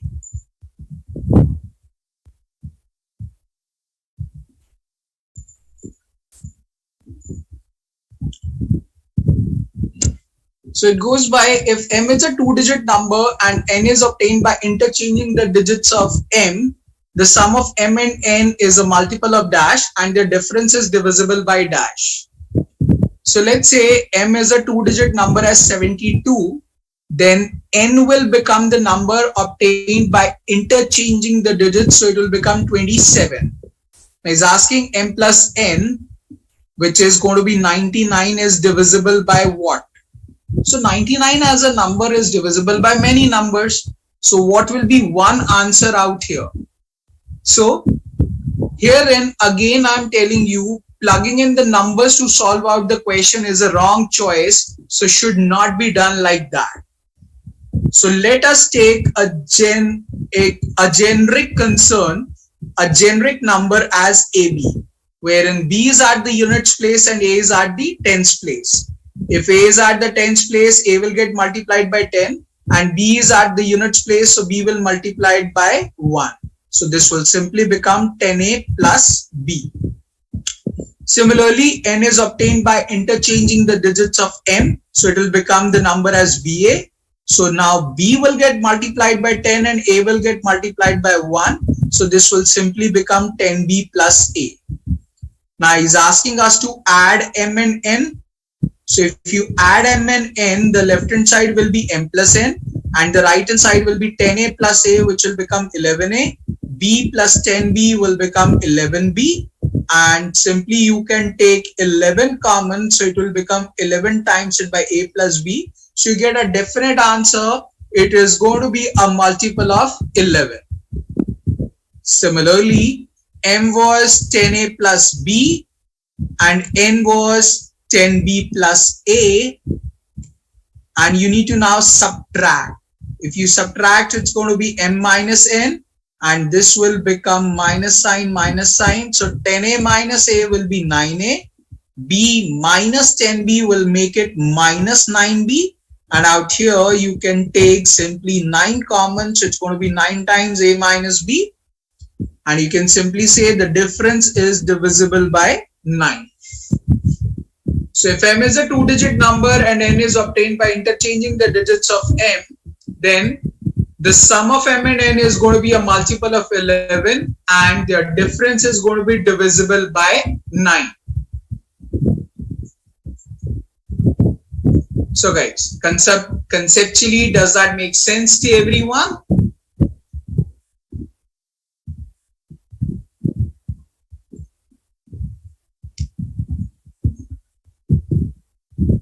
Awesome. Then quickly make a note of it and then we'll quickly discuss the question based on it.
Okay guys, moving on.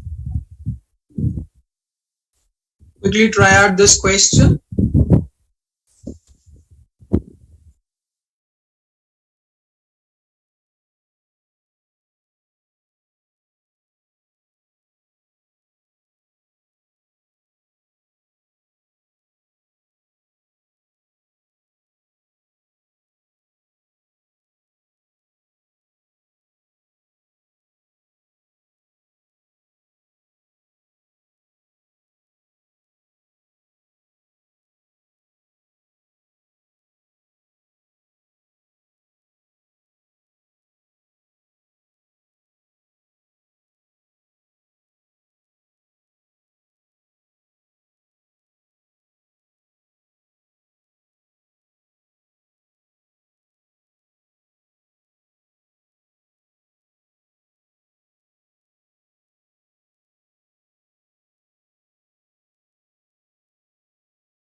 Awesome.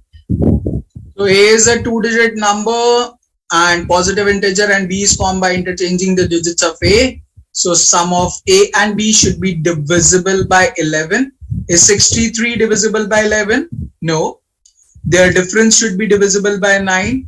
Is 33 divisible by 9? No.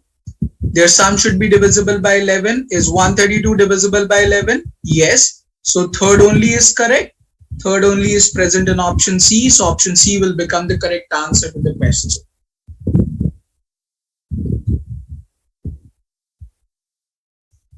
So guys, is everyone clear about the concept here?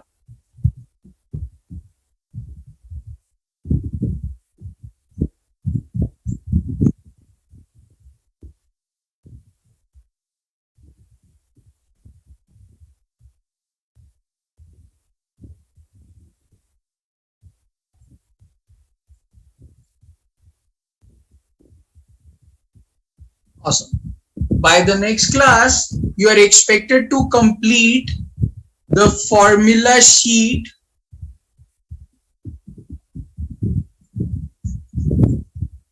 for numbers.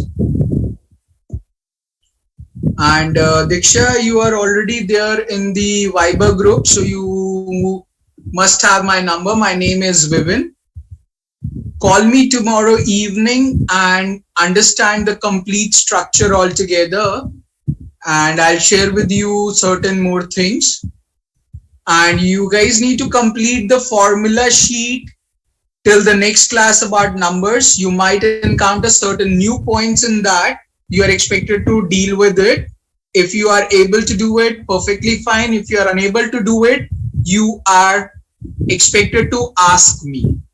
One more thing, you are expected to fill the points and take the snapshot or snap of it and send it to me and get it checked by me. Only the points which are there for numbers, you are expected to fill that. So you can take a sheet of paper, write the point, write the answer to it, write the point, write the answer to it, write the point, write the answer to it. So one by one, you are expected to write all the points from the formula sheet about numbers, and after filling it up, take a snap, send it over Viber and get it checked by me. You guys are really not taking homework part seriously. I'm really very serious about it. If you won't pace up with me, it will be just over. Point is, it will just be like attending, or you can say not even attending, you just be like watching a movie for particularly 3 hours and no use of it. You'll enjoy, you'll learn, but otherwise, if you won't practice it again, it will be of no use. So just be conscious about it and do the homework. So that's all from my side for today, guys. Have a very, very good night. Just be safe and take care. See you guys in the next class with the homework. Bye-bye, everyone. Take care.